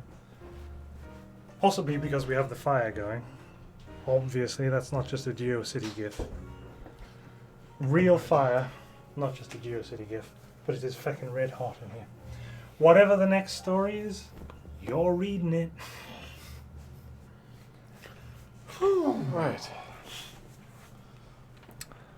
There you go. There you go. Right, let's take a look. What do we have remaining? We have The Crystal Maze, Goonies, The Regular Show, The Lion King 2. You know what? You're going to read Danny's request of The Lion King 2, followed by Matt's request of The Crystal Maze. Oh, they're going to say Matt's request of the Goonies. Well, one of us will read The Goonies eventually, assuming we have time. Right.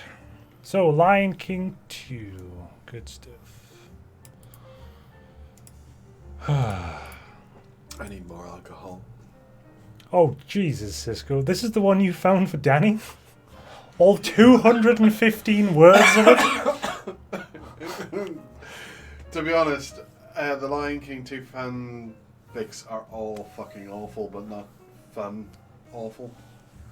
It took me a long time to find one that I thought... 215 words, sir. You're definitely reading multiple. Oh. It's my own fault for not double checking his work, I suppose.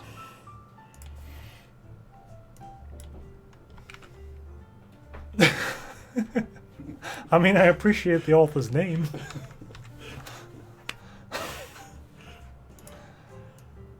Let's move that into a position where it might be seen. Reading Kofu's Kill by Wee. We have Sisco. You're just going to stand there because it's so short, right? With your whiskey in hand. Hang on. You need to speak directly into the microphone. Kovu has woken up to a big pretty lion, Kiara. He sat up and smiled today. Was the day Kovu planned to kill Simba so he could be king. He looked at Kiara with a smile and said, how lovely to see my wife standing in front of me. May I serve you, my queen? He said as he chuckled. However, Kiara didn't... It's two separate words. Kiara did not... She looked at him confused. Kovu then looked at her more, and then he saw Nala. He quickly said sorry and sat down. Nala wanted him to go with Simba to hunt. This was a perfect time to kill him. He agreed and left with Simba. Simba stared at him and said, "How are you, Kovu?" Kovu stared at him and pounced on him, ripping his throat. Simba tried to throw him off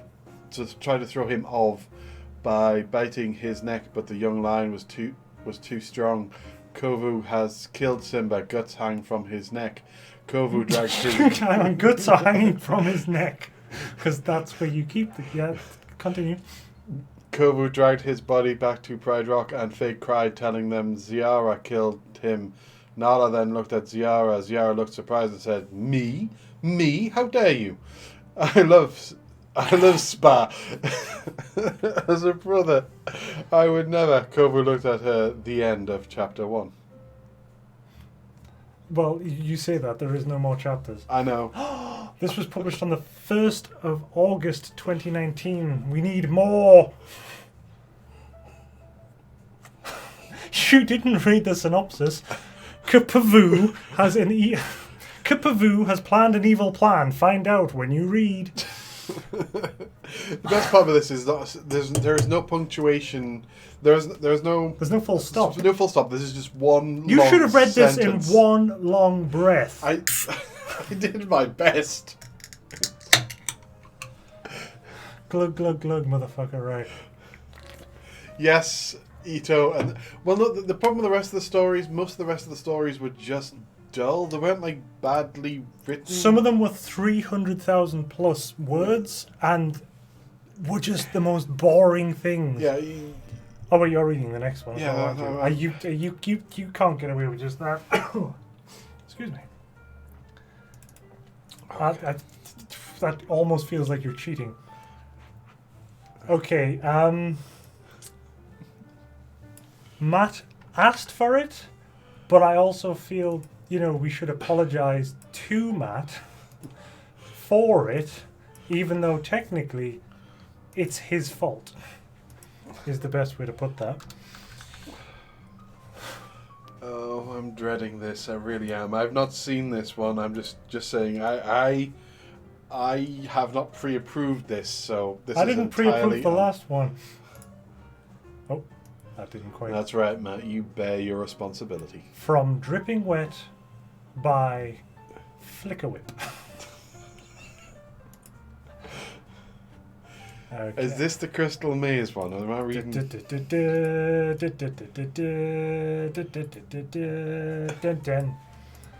Yes, this is the Crystal Maze one. For those, I'm assuming Americans don't know what the Crystal Maze was. It was a game show in the 90s. Oh, it's a game show now. Well, Richard Ayoade is doing it. Yeah, they brought it back, but it's not as good as in the 90s. Okay, Sisco, from Dripping Wet by Flicker Whip. Okay. Madam Sandra O'Brien, otherwise known as Mumsy O'Brien, sat in her crystal ballroom in the medieval zone in the Crystal Maze. She was reading some tea leaves when she heard her son Richie come along with another group of 6 hopefuls, looking to crack the maze and its challenges. She paid them no heed for now. She's just in there. That's fine, she's just in there. There was a knock on her cell door. Richard, Mumsy, I'm afraid one of our guests took a bit of a dip in the moat. Could they come in and get dried and a new outfit? Mumsy looked up and smiled. She moved the tea leaves to one side. Of course they can, Richie, dear. Just send them in and Mumsy will take care of them. I'm sure you have to do a voice for that. You know you do. Of course, no. I don't do voices. I'm terrible. Well, you don't do voices, do you know? Evita had soon entered, shivering slightly. Mumsy smiled. Oh, you poor thing. Come in and get dried off. God, I didn't start drinking enough at the start of this. She said, coming over and taking Evita gently by the arm and guiding her further into the room before shutting the door behind them. Come on, let's get you out of this soaking wet jumpsuit, she said, and began to help Evita unzip her jumpsuit. Evita had yelped, moving back a little and stripping the suit off, trying to hide her blush. Mumsy smiled. Why the blush, sweetie? She asked as she picked up the ringing... Yes, the ringing spelt as in a bell ringing. The suit starts to ring. I'm not used to stripping in front of people. Mumsy smiled. Oh, sweetie, you still have bra and panties on? Actually, move this way, sir. How long is this? Not too much Not longer. too long ago. Okay. Where was I? Okay. The first half was addressed to Evita. The second half, she said under her breath. You still have your bra and panties on. Oh, that would have been useful beforehand. That would have been useful information before the line, yeah. More's the pity. It still feels cold. Sorry, still feels odd. Well, what would make you more comfortable? She said with a smile as she got a towel, speaking softly. Maybe if I remove my dress too. Oh no! Yes, ma'am. Mumsy smiled and put the towel down and took off her dress, leaving her in only her underwear. That's right, Matt! This is your fault, Matt.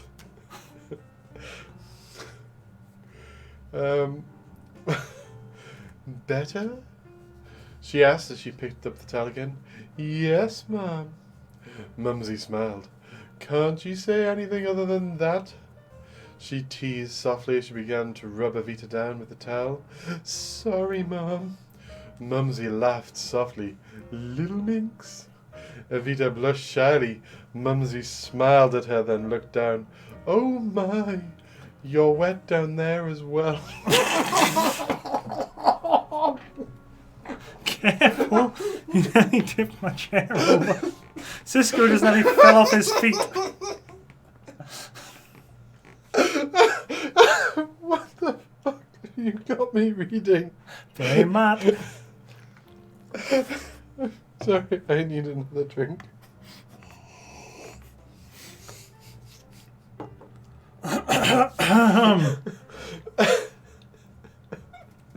Okay. She said, indicating Evita's obviously damp panties. Well, you're very attractive, Mom. Mumsy smiled. Oh, am I? She said, and then, without waiting for an answer, kissed Evita. Evita murmured and responded sweetly. Just how wet can I get you? Careful, you're going to tip my chair over. I might not make Not it much to the end longer of now, this. not much longer now. Mumsy murmured softly and teasingly. Evita paused, considering her answer before guiding Mumsy's hand over her panties. You tell me. Mumsy they're mirroring a lot. They are. Mumsy mirrored and began to tease Evita's clit through her damp and... Are we going to get banned on Twitch? Yeah. And getting damper still by the second, Evita gasped and arched into her touch. You like... In Mumsy's voice now. You like that, baby? That's getting clipped.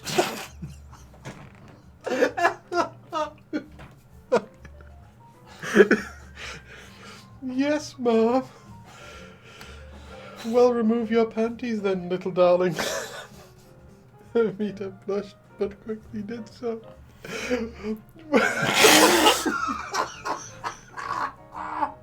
Come on, Cisco, in Mumsy's voice.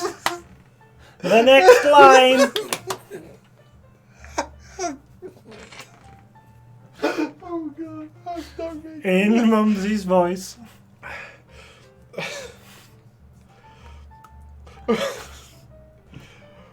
What a cute little pussy.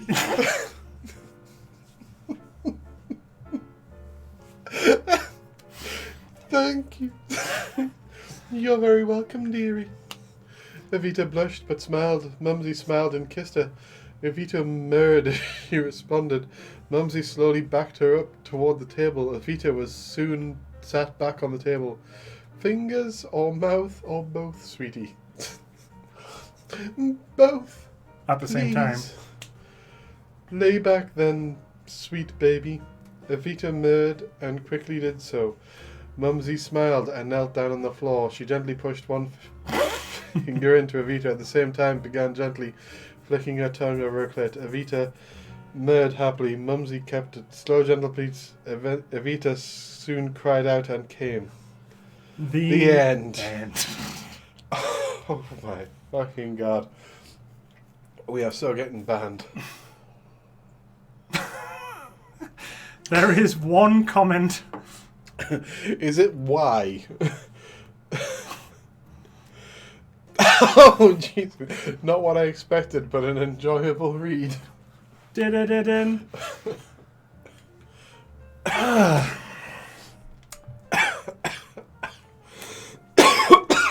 fucking hell. Thank you very much, Matt. Without you, yes, there could have been no Everybody that. needs to remember that Matt is responsible for that. Oh. Without a Matt, there could have been none of that. There is a reason, right? The last one of these we did was about this time last year. Oh, Jesus Christ. Whew!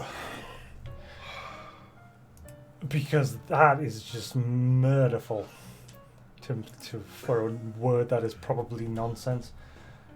Why don't we try and cheer up Anthony and throw in a Scott Pilgrim story next? There's two of them. The first one appears to be a crossover of sorts. I will take the reins on this one, although honestly I'm feeling more lightheaded from you reading that one than I did reading the entirety of the other two much longer stories. Whew. It is definitely an experience. That is far too long a title. That's not going to fit. You know what? It doesn't matter. The title of the story fitting into the box is the least of our fucking concerns during this. Hey, look at that. It so fucking works. Scott Pilgrim versus the Terminators by Kane Fan 300. Should turn this back a I bit. assume there will be Hello no again. discussion of pussy in this one. You can't be sure of anything with these. We just have to hope and pray. Oh, this one's quite a short one. 456 words. Hoo-ha. Scott Pilgrim versus the Terminators. Synopsis.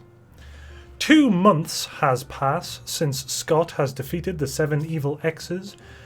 No, he is starting a new life, and an unexpected person came to warn him something. Full stop. Oh, I'm sure we will. That's the... what? Okay, it just repeats. 2 months has passed since Scott defeated Romana's evil exes. He has already started a new life with his new girlfriend and forgotten about envy. Then, a few hours later, a mysterious machines comes out of nowhere and tells Scott, I am from the future. Your world is in danger from being destroyed by 5 Terminators just like me from destroying your world. And you are only hope to stop the robot. Scott said, yeah, sure. What a joke, dude.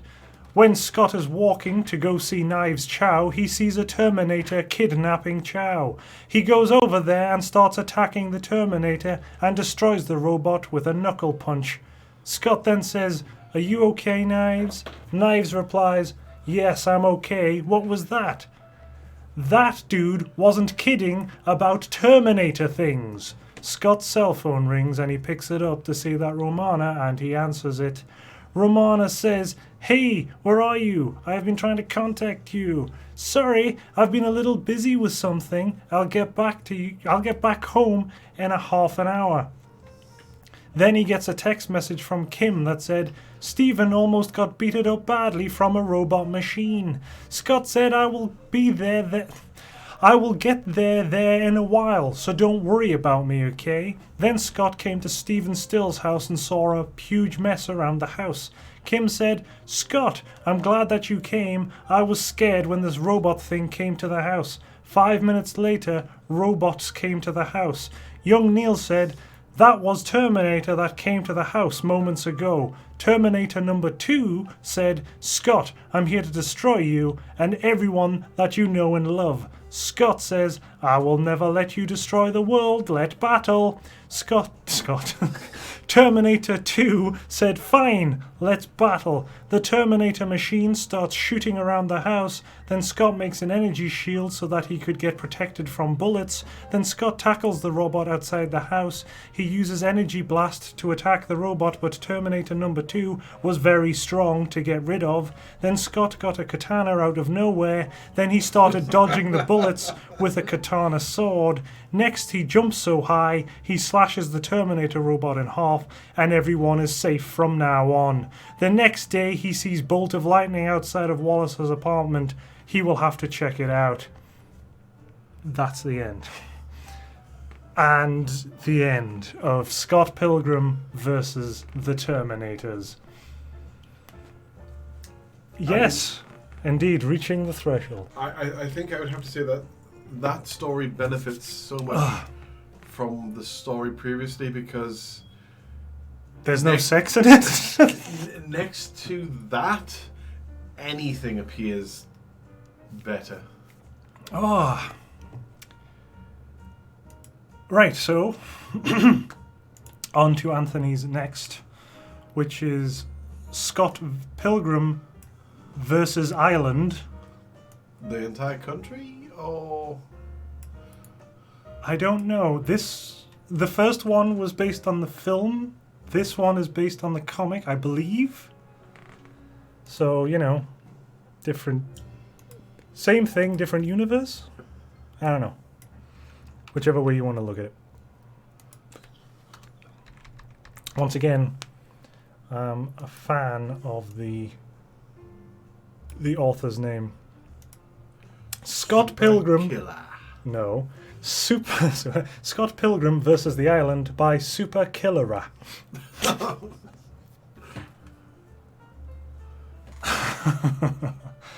Yes, upload it. I'm sure we'll read it. Although if you're doing it on purpose, is it really all that bad? Super Killera.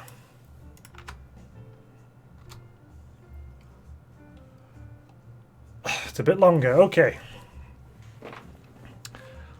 Oh no. Okay. Synopsis.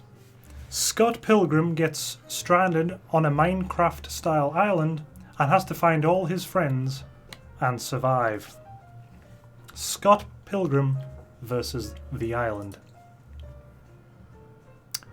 Scott Pilgrim was living the life. He managed to win a luxury cruise, sure he did, and was able to take all his friends along. It was midnight, and Scott was stood on the deck. Everyone else was sleeping. Sorry, there's so many commas. Scott Pilgrim was living the life, comma. He managed to win a luxury cruise, comma, and was able to take his friends along, comma. It was midnight, comma, and Scott was stood on the deck, comma. Everyone else was sleeping, comma. Scott was slowly losing his thoughts when a loud bang screamed through the air. Scott immediately turned and ran back towards the lobby, and towards he and Romana were sleeping. But it was late. Whatever hit the ship had done major damage. The lobby was already filled with water. Scott panicked and swam down the hallway. People were swimming past Scott, trying to get to the surface. Scott was struggling to get down the hallway. And then he looked up, smashed through the roof of the hallway, and Scott was knocked out. His last thought were, "I'm sorry, Romana." All these commas. Every few words there's a comma. I heard the sound of the ocean next to my ears. It relaxed me. I don't know why I'm hearing it, but I liked it. Then I felt it. Water. Under me. I shot up. I looked around. I was on a beach. Everything was blocky, and none of it looked real. I thought it was a dream, so I decided to walk along the beach. Then it hit me. Romana, Kim, Stephen Stills, young Neil, Wallace, the cruise ship. This guy has a writing style that's the exact opposite of the one for the Lion King story. He's Too much taken all the punctuation. punctuation of that Lion King guy and thrown it in here for extras. I felt the back of my head. Surely enough, there was a scab there. I dropped to my knees and my emotional banks burst. I fell to the floor crying. After a long time, I looked up, tears still in my eyes. I saw 2 castles in the mountains. It was also darker. I heard several footsteps behind me. I got up and turned, expecting Romana or Stephen or any familiar face, but it wasn't. It was a skeleton. It was rather blocky in appearance. It's then I noticed its bow and arrow. I jumped out of the way, expecting an arrow to come towards me instead.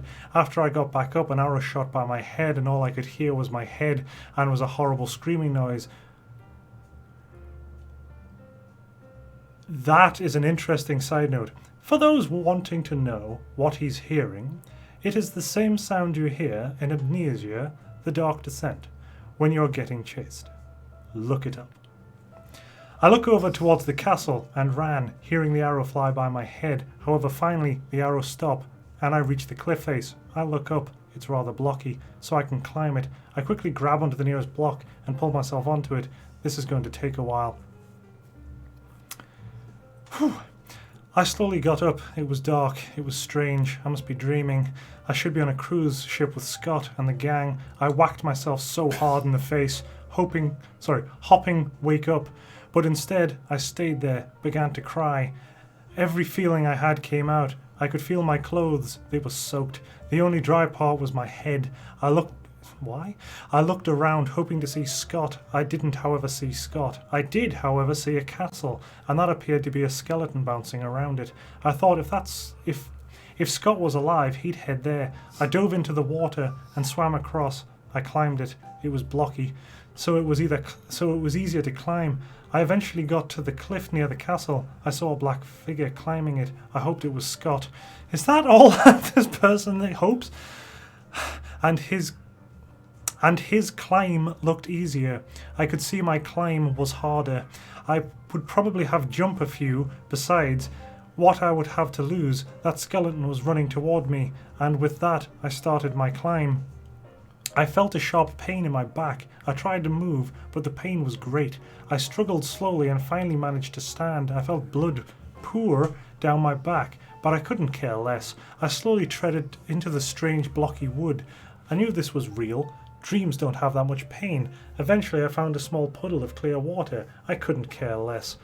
I slowly examined my back using the water's reflection to aid, and then I saw it. It wasn't that bad. A small stick stuck out of my back. I pulled it out, screaming in the process, and quickly took off my jacket and wrapped it around and tied the arm tight to keep pressure on the wound. I immediately felt like I was easier to move. I finally had time to see my surroundings. Behind me from where I came from was a small beach, and in front of me was a cliff. I slowly walked towards this cliff. I could see a glow on top. I couldn't climb it. I would probably bleed out.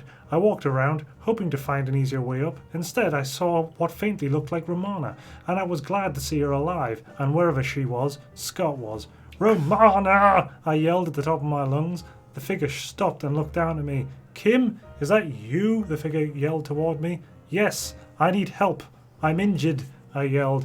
But before the end, my voice lowered in volume. Romana took the block for a few seconds. She then must have decided to come back down. It wasn't that far away, really. Romana eventually landed on the ground and ran over to me. She hugged me. These commas are really exhausting. I stood shocked. I could feel tears running down her eyes. "What's wrong, Romana? Where's Scott got to?" She pulled back. Her eyes were puffy. She looked down. "I don't know. I guess he is." She looked at me, her eyes filled with water, which slowly ran from her eyes. "Scott Pilgrim is dead." After that sentence, she hugged me tighter. I was also crying. He was one of my closest friends, and the fact that he was dead will ruin me in the future. I don't know what to think. I felt Romana's arm on my back where the wound I was got. The pain went through me and pushed Romana back. She looked at me. "What's wrong, Kim?" "I got stabbed in the back." "Let me look." I was worried, so I turned around and let Romana look at my wound. Remember when I said there was some of them that were really insane but boring? Yes. Jesus Cripes! Isn't there an easier way to look around, Romana asked me. We should look around, I think, I quickly suggested before Romana came up with a silly excuse for not looking around in the first place. Romana quickly put the sweater back over my wound. I tied it in the front without saying anything. Romana walked and looked back as if telling me to follow, which I did without hesitating. Come on, wake up, Stephen yelled. Neil was led asleep on the bed. Sure. Stephen had put him on. Yep, Stephen was lucky. Carrying Neil to where he was, there was no problems. The small towers were easy to find. There was a large beacon consisting of wood and several fires that led Stephen to there. There were, however, a few skeletons and zombies bouncing around outside the windows. They were so blocky, but Stephen was just worried for Neil. The place was a medium room with a stove, an empty chest, and a building table. There was also a ladder that led to a balcony. Everything was lit up by small fires. Stephen had already noted that there were 2 castles in the north of the building. Tomorrow, he and Neil were going there, even if Neil was still unconscious. Stephen looked out the window. 2 figures were walking up to a small hill, which he planned to use. He ignored it. Probably zombies or something. Neil suddenly came around. What's going on? Where am I? What the hell is everything blocky? Neil saw Stephen. Stephen, what's going on? Remember the cruise we were on? Yeah, we crashed and it looks like me and you ended up here. Tomorrow we will move to a castle to the north, okay? Neil looked for a second confused and nodded, and then went back to sleep. This was going to be a long night.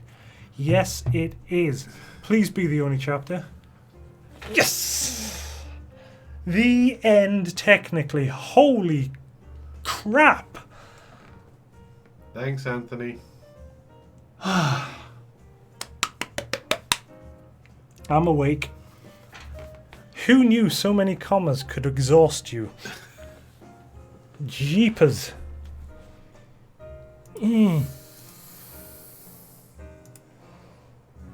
Oh. Alright, Sisco. Do you want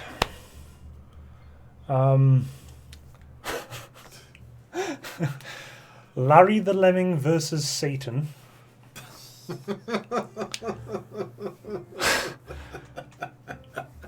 Star Fox Liliat Adventures, Hollow Knight, Night,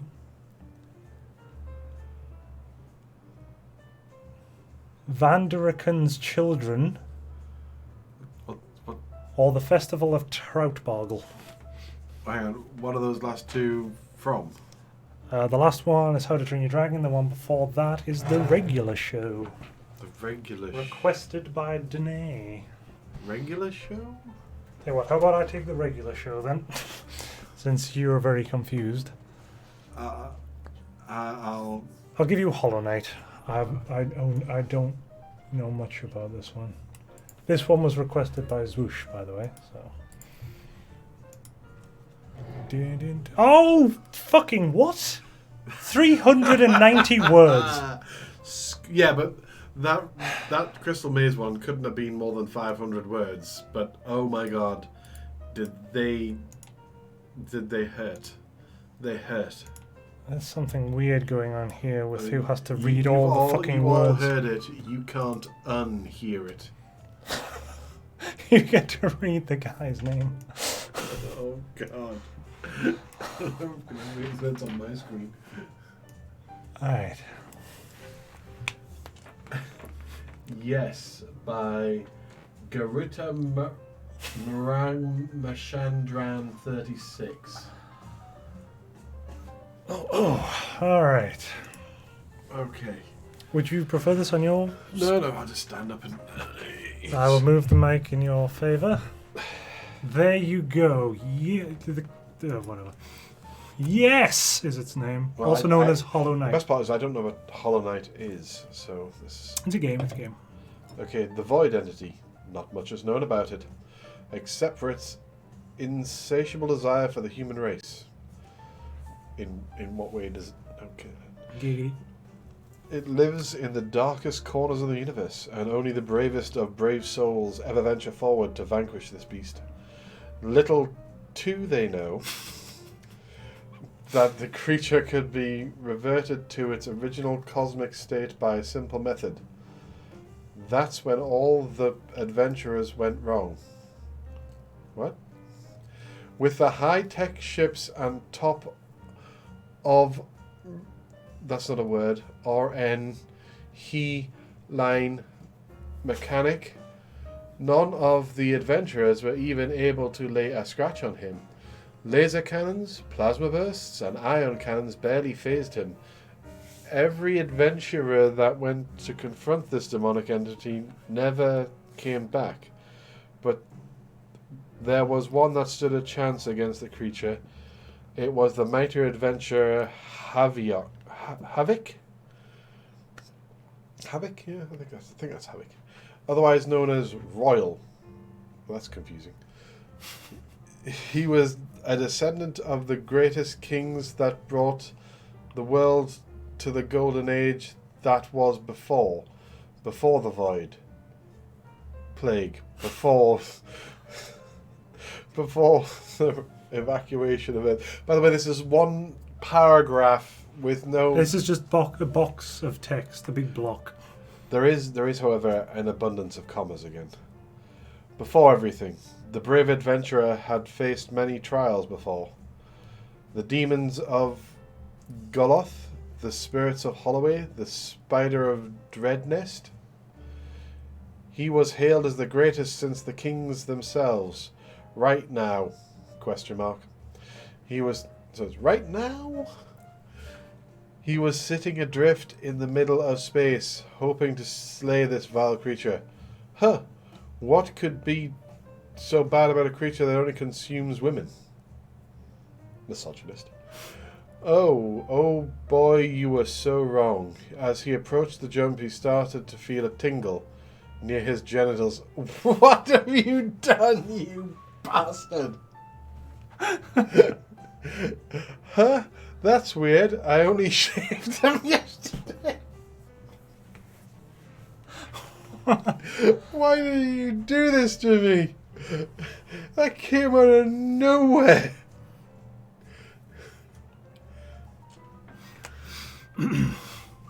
He approached the void ship he was in, trembled. Then a giant tentacle punched a hole in the top. Calmly, Royal punched the engines. The ship flew directly into the dark mass. Royal was hoisted out of the ship and covered in a sticky mess. Oh dear. The stickiness quickly spread across his body. One of the mini tentacles that protruded from the mass went into his mouth while the other went into his rectum. Oh. Why? Expanding it the size of a baseball. The other tentacled conformed to the size of his penis and started pulling it. Oh.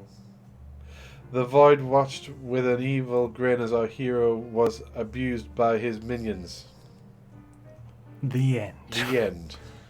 So, do you feel you have a grasp of the game Hollow Knight now? I don't want to play that game. Oh.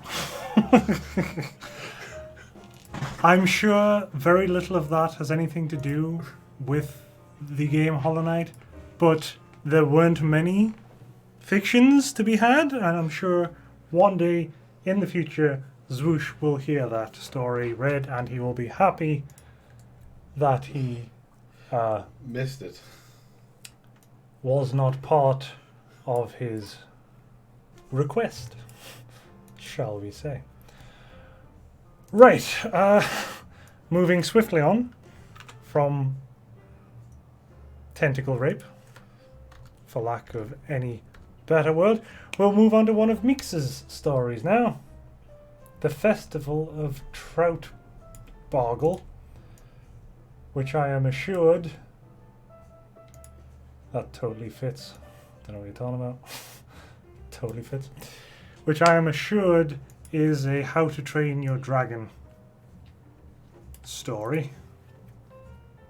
So here's one thing I will add before we get into. Oh yes, 2 200 words. Get in there. One thing I will add is the majority of the very boring fan fictions of How to Train Your Dragon, they were all crossovers with is it Rise of the Guardians? The one with Jack Frost and the Easter Bunny and all the rest of them. It was always a crossover with Hiccup having sex with Jack Frost. Every single one of them. And I'm talking hundreds of the fuckers. And they all went on for just thousands upon thousands of words. And it was like, why? Anyway, I'm happy enough for the shorter one. Semi-giggity.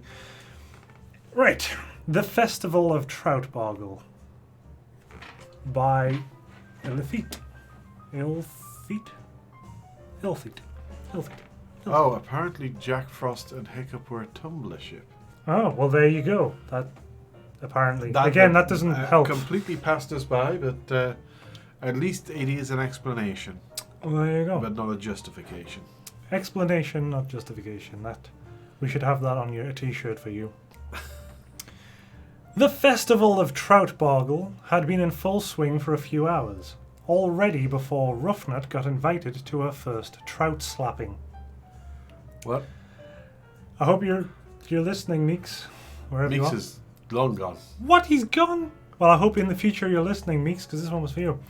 Everybody knew, everybody in Burke, but her partner was wrapped up in bulky clothing with a scarf over his head and a mask on him. Not that this stopped Ruffnut. Even if it was fish legs, which judging by the figure's size it wasn't, she was overdue her first flirtation. Oh. It's too short to be... Yeah.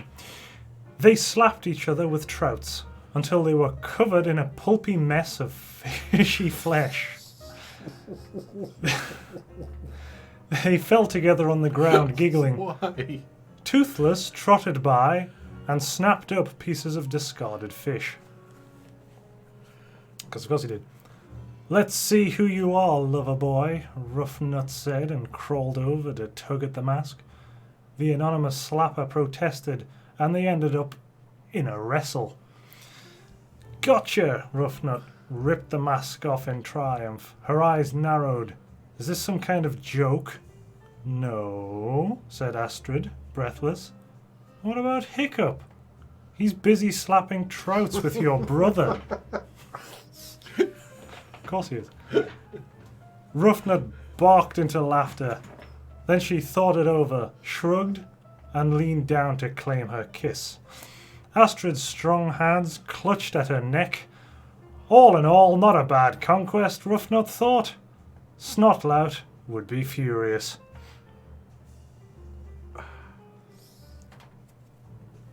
Presumably, Maybe some of those characters, I know who Astrid is, and I know some of them are. I said presumably they are characters. I'm sure Meeks is still erect somewhere. Right. I suppose I should move on to... I don't know. You know what? I'll do Larry the Lemming next. Fuck it. Let's get Matt's out of the way.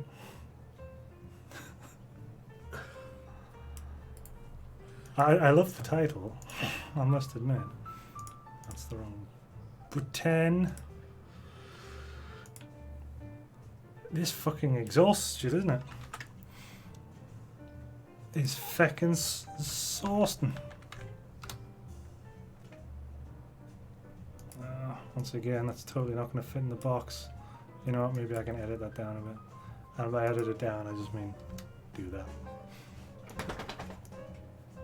Spacing is important. Not according to the writers we've been reading from.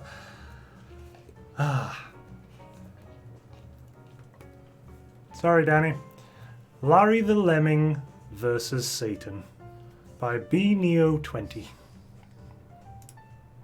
You know what? I actually have to open the story as well. Not just announce it. Ugh, so much. I have to open it as well. Sorry, the synopsis starts off great. A good little lemming whose life goes horribly wrong after meeting with Satin Okay. Once upon a time, there was a lemming named Larry. He was a good lemming who always followed the rules and was basically good. He never swore or sinned in any way. Then one day, he was returning home from his job as a blocker. The ground began to shake. Large cracks gleaming with red light appeared in the cement. The entire ground gave way, creating a large fiery pit that seemed to have no bottom. Larry ran to avoid falling into the pit and just barely made it. He turned around, exhausted, as Satin rose from the bottom of the pit. He was not as Larry had always pictured him. He was very buff, had an 8-pack. Oh, is this going straight into random sex? He was very buff, with an 8-pack instead of a 6-pack. His horn, that's literally in the story, I didn't know that. His horns were curled like springs, and he was blue rather than red. His sharp teeth jutted out of his mouth with blood on the tips. His cold eyes were black and evil in general. Generally evil eyes, okay? His fingernails were knife-tipped, kinda like Freddy, and his staff had a bloody lemming skull stuck to the top. He reached his enormous hand slowly towards Larry, laughing maliciously. End of chapter 1. That was a nice short chapter. Yeah, that's a nice short chapter.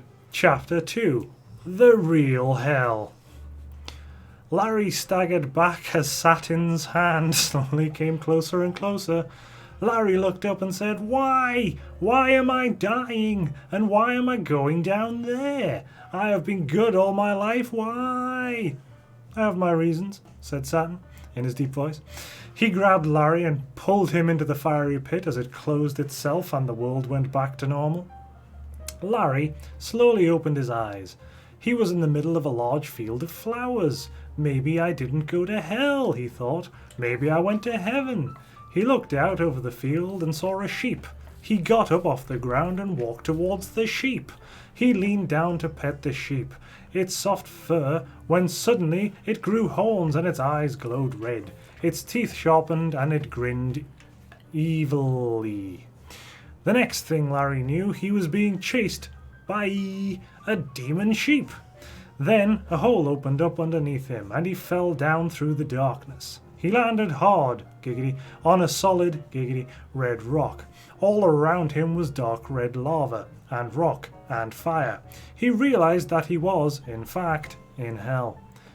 He saw a little lemming with small red horns, wings, and had a tail flying by. "Hey!" he shouted. The demon lemming looked at him, spit a fireball at his feet, and then continued flying to wherever he was going.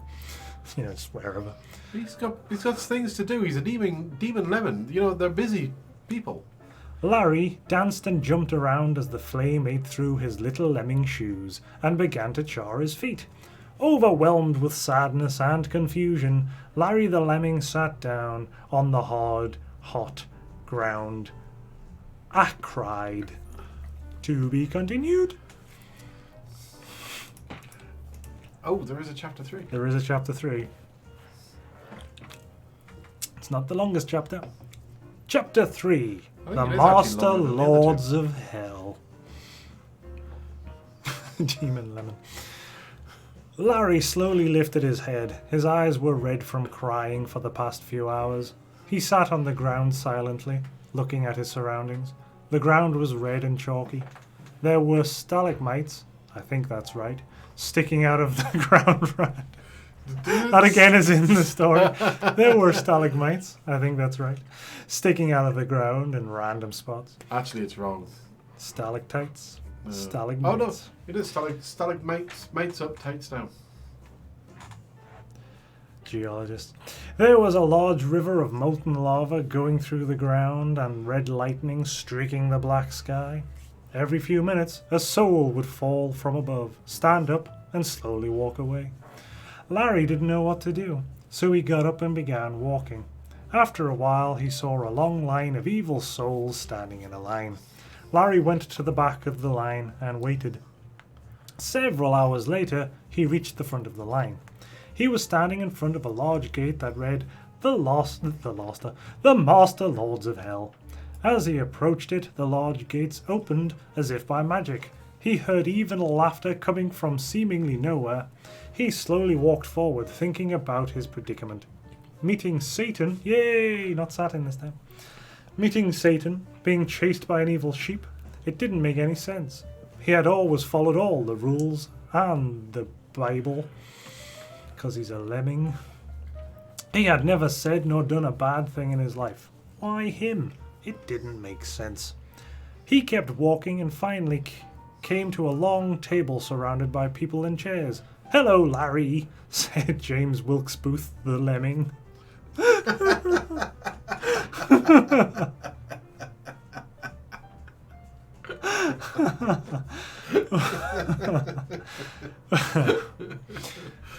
"We've been waiting for you," said Atelia, the Hun, the lemming. "Who are you?" asked Larry timidly. "We are the Master Lords of Hell," said a deep booming voke from above. Slowly, a gaunt man in blue business suit, a red tie, and a head of a goat floated down and landed in a chair at the end of the far table. "Your arrival was predicted, Larry, by the great Desmond," said the goat-headed man. "He said that Satan would go power mad and begin taking innocent souls from above for no reason instead of only those who are bad like the great cursor God says it should be. He said that Satan would bring you and that you would liberate all the pure souls who do not belong here. We cannot allow this. This is why we have been hoping you would come so we could destroy you." The end.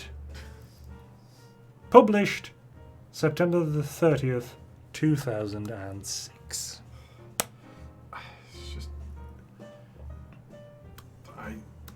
So... They did. Halfway through, they started spelling Satan correctly. Well, I say halfway through. Right at the end, they got it right. And that's most of the battle. The end.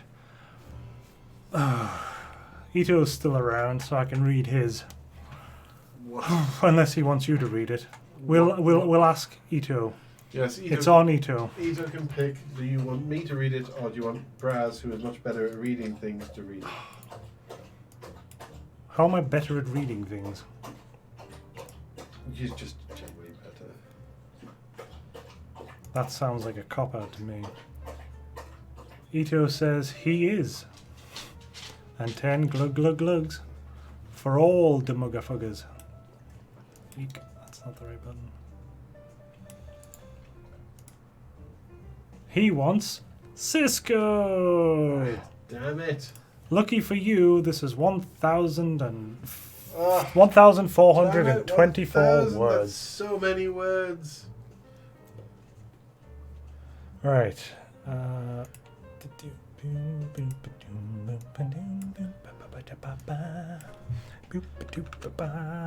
If there's random... Like the jazz. Boopity boop boo. I don't want more random sex. Well, no, I want random sex. I don't want to read random sex. I really can't say one way or another whether this one does. I hope it doesn't. But who knows? Star Fox Liliad Adventures by XX Big Steffi XX.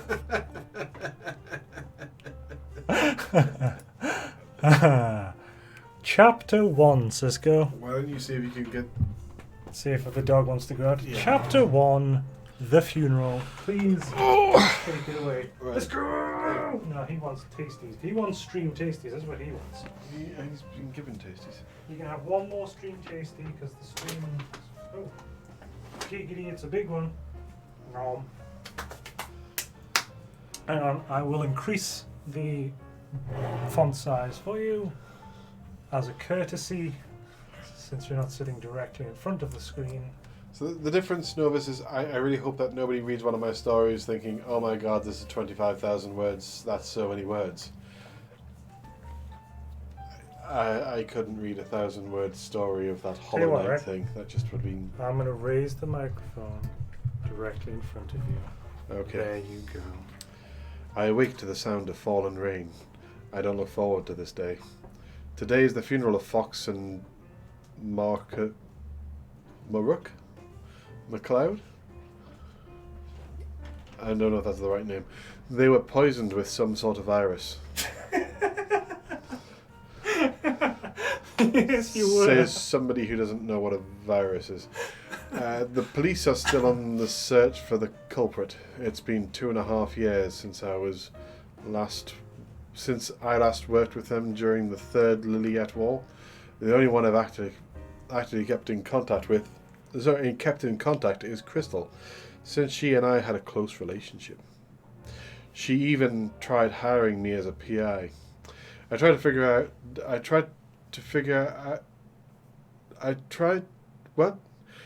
out who did tests to her husband and son. I arrived to the gravestone and meet Crystal there.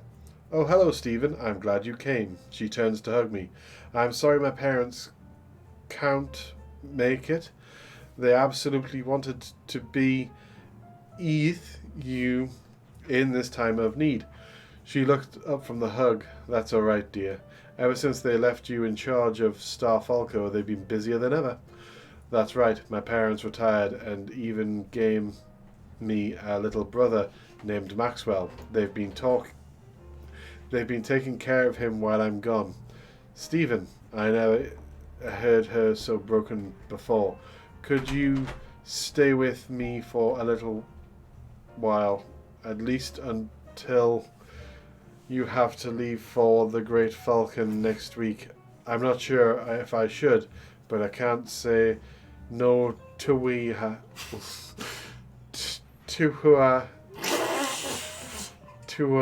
now. Towie. I think that's Towie. Tohw. Can't say no Towie now. Alright, let me get some stuff for the week and I'll be there tonight. That sound good? She smiles and lets go of me. Okay, will you be by for dinner then? I smile and nod. Yes, ma'am. I will be. Come on, I'll take you home. She follows me to my car and sits in the passenger seat. I hear her humming along to the radio and decide to whistle along with her. Once at her place, I let out. Say our goodbyes now and head home to Mum and Dad. I get home and the door opens. Hey honey, how'd it go? I take my hat and coat off. About as well as a funeral can go, I guess. I hear Maxwell running through the hall with Dad behind him. Max, how was your day? He babbles a response. Really? That sounds awesome. Dad picks him up and carries him. Hey kiddo, I'm super sorry that neither of you were able to go. You know what Fox meant to me and TP heat such news is a little daunting. Oh. That's an amazing spelling of the word daunting. Yes, it is. It's daunting. Daunting. To say the Morning has least. broken, dawn has daunting. I want to find who did it, but I've got to take off your mother and your brother. I put my hand on Falco's shoulder. Dad, I want know as much. I want know as much as you do, but at this point it's up to the police. I'll talk to Wolf the morning to see if maybe he'd be willing to help. Ever since, all one word, Wolf got let out of prison, he's become a detective of sorts. People pay him depending on the type of case. I'm going to stay with Crystal for a little to make sure he'll be alright. Falco hands Maxwell to Kate and sighs. Alright, just let us know when you're way home. I nod as I head to my room. Will do. End of chapter 1. What is happening? Isn't this Star Fox? I mean, it is Star Fox, apparently. Well, he's dead. Star Fox is dead. And this is the son of Falco? And Wolf, who was a detective? Yes. Okay. Okay. Wait, there's another... You lied to me. You said this in 1,000 words. It is. 1,424 words. 3 chapters. Oh. Look at how short this chapter is. Come on. I pulled to Crystal's home. Yes, you do. It's weird to think I used to live here. I text Crystal that I am here as I get out of my car. I open the trunk and hear the front door. Here, rehe for rint. Do. No.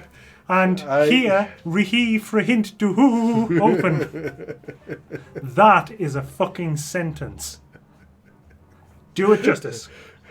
And I hear rehe for rint do open. How was the drive over? I grab my bags and close it. It wasn't too bad other than some light rain. She shows me inside and I set my stuff down by the door. I set my stuff down by the door. Yes. Man, so many memories in this form. Feels like yesterday I was brought back here by Fox and met you and Marcus. I look down and smile a little as tears start coming out of my face. Yes! They just come right out of your face, don't they? Oh, honey, Crystal and I hug, comforting each other. We eventually Comforting each other. We eventually let go each other. I guess I'll go put my stuff in my room. She nods and I go upstairs to my old bedroom. After I have everything set up, Crystal comes knocking at Yim door. Stephen, are you ready for dinner? I finished putting my clothes in my drawers. Drawers. And have and turned to wee.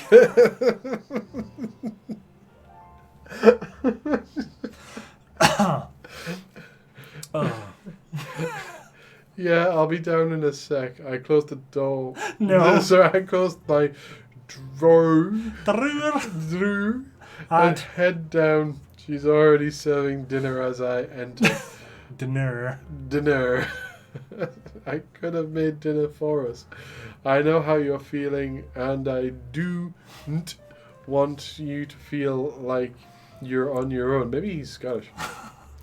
She sets our plates on the table and takes a seat. Just sit down, Stephen. I don't like where this may go. Crystal, talk to me. Something is clearly wrong. She turns on me and yells.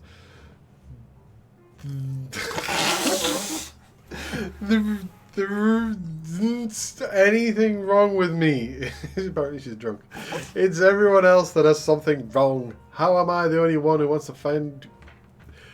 How am I the only oon who wants to find out who killed my husband and son? I get pissed off and yell back at her. You are not the only one who wants to find out their killer. Spelled as if it's a place, not a... The killer over there. Yeah, the killer over there. I'm going to talk to the wolf tomorrow. Crystal interjects in rage. I just got off the phone with him. He refuses to rake the case because of how personal it would be. I'm heading to bed. Bye. Crystal storms off without another word. I finish my food. Nad. No. I finish my food. Nad, go to bed myself. I finished my food, Nad.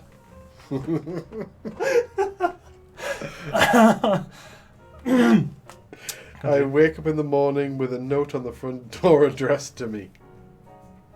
I believe this is the final chapter. It is.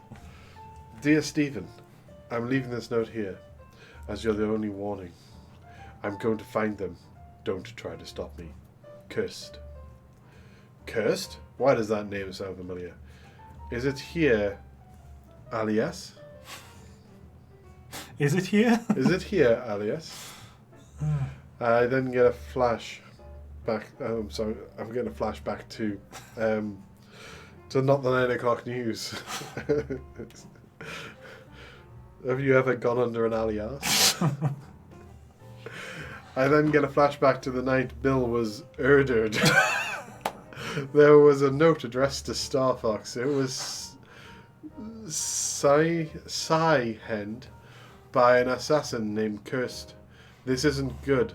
I need to contact Falco and get some info. I get on the phone and call Falco.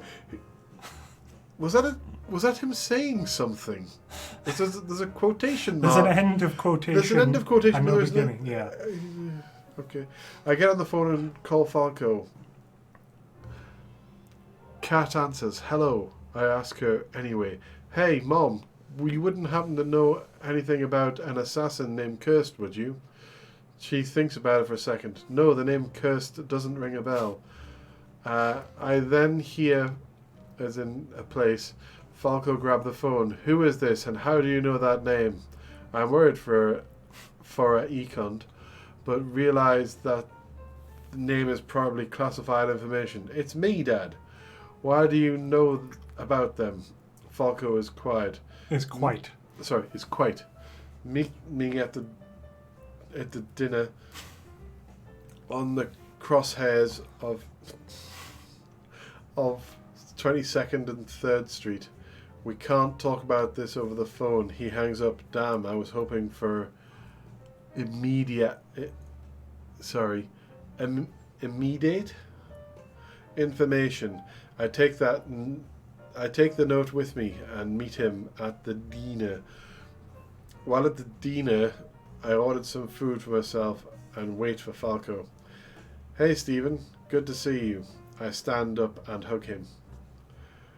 It's actually spelled stand up as in stand up comedy, it's all one word. So what do you know? Oh god, my eyes are going. What do you know about Kerr? Fox interrupts. Shh, you can't sat out. You can't just sat it out loud. If the wrong person hears you, you'll be dead like that. Falco says as he snaps his fingers. Well, who are they? I ask him, hoping for some good news. Well, they are Crystal. She's who you're looking for. My jaw drops in awe. You're kidding, right? Because you know Kirst killed Bill, right? Falco tries to speak. Yes, I know, but nothing. Crystal killed my father and got away with it. There comes a blaster shot from the kitchen. Everyone in the dinner. Sorry.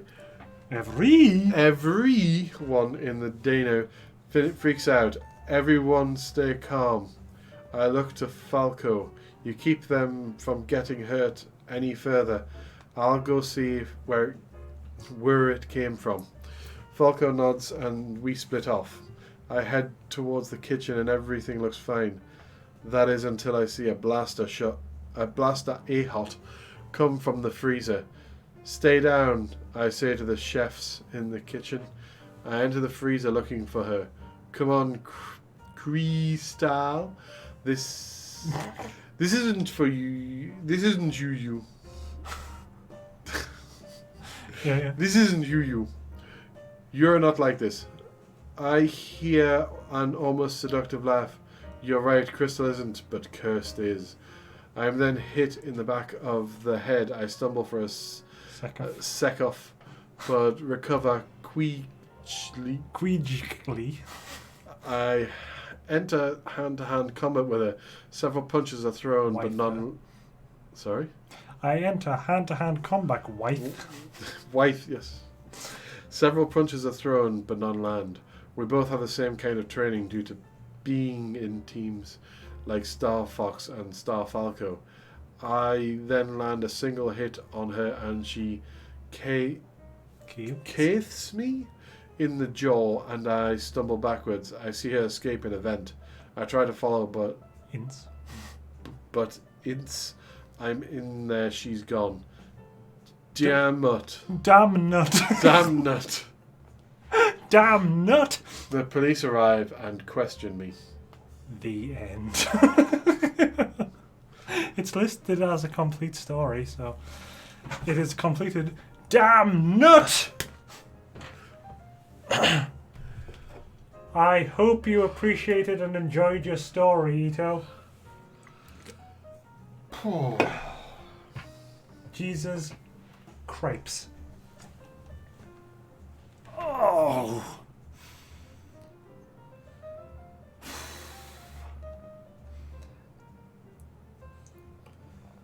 It says that it's the end, it's complete. It's a complete story, I don't know what to tell you. Right, how long have we got? About 15 minutes. Oh, I haven't read of any more of that. You know what? I'll try and get through some of Danny's. Alright. We only have 15 minutes. I will try my best. We'll see where we get. Alright. Because Danny's been nice and polite and hasn't ran away screaming. But he got his Lion King 2 story. All 200 words of it, yeah. Oh, that's not fitting. I don't know what you're talking about. It was a masterpiece. It's a masterpiece of non-cinema.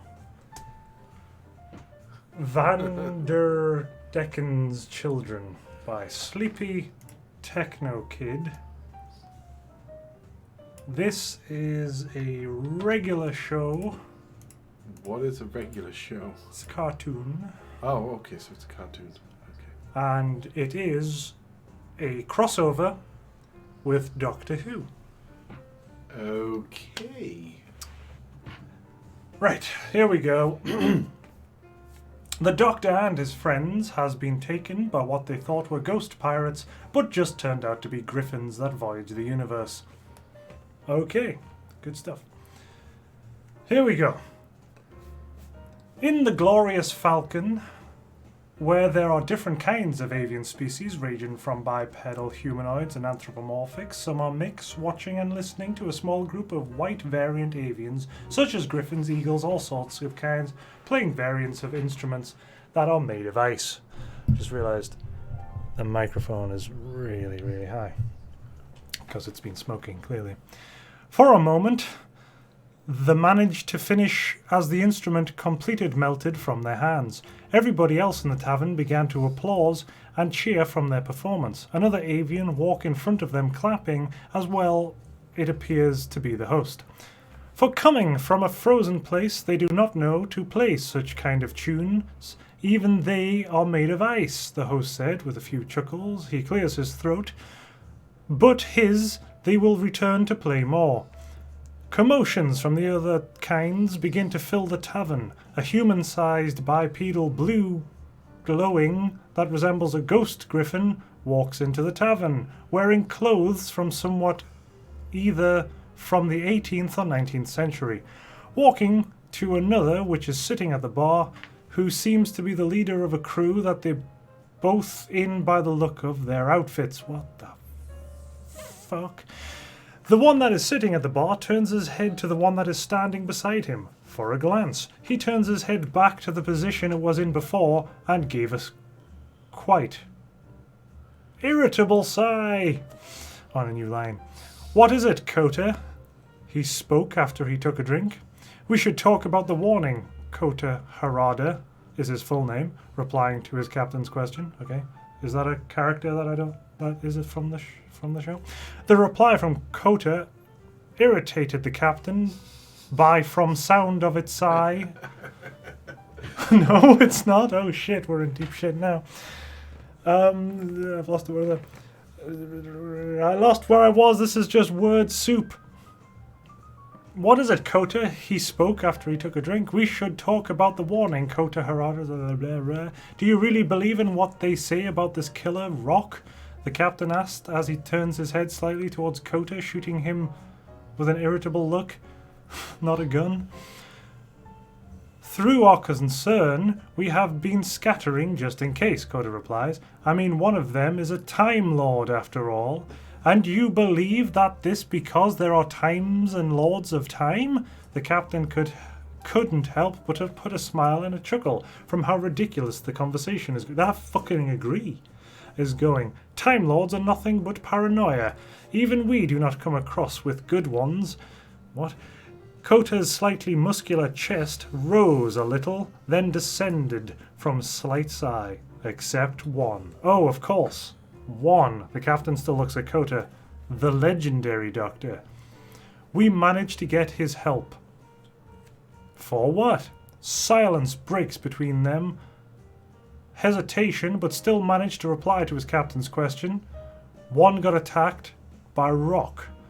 The captain didn't say anything after what was just heard for a moment. You must be joking. I don't joke.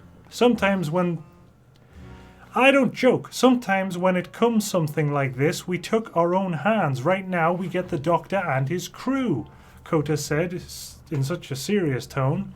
The captain sighs as it shifts its head from cot, as its eyes looking to the left where the band is, preparing their instrument. The captain then lifts his head up to take down the rest of his drink. As the griffin finished, it places the glass on the table with the sound of a thud and got up from the chair. Let's go! Both Kota and the captain take leave from the tavern. Who are these individuals? Soon after that, the host appears back on the stage. They seem to be ready. Enjoy the show. As the host left out the stage, the band began to play their instruments. Mordecai and Rigby began to slowly wake up almost simultaneously, finding them self-laying on a ground of tall grass. Rigby groaned as he rubs his head. Dude, what happened? Mordecai was also rubbing his head from a headache they are feeling. I don't know, dude. Mordecai opens his eyes to see unfamiliar location they are in. Rigby looks around and study. I don't know. Everything here seems to be jungly. Rigby replies. Oh man, are we being held hostage? What? But from what? Whom? We are not important to anyone, Mordecai said. Silent filled between them until Epiphany is striking them both. Wow, that's a band name. Mordecai and Rigby turned around to face each other at the same time. The doctor, they both said in unison. A voice fading in and echoing to the normal volume and then echoing has stopped.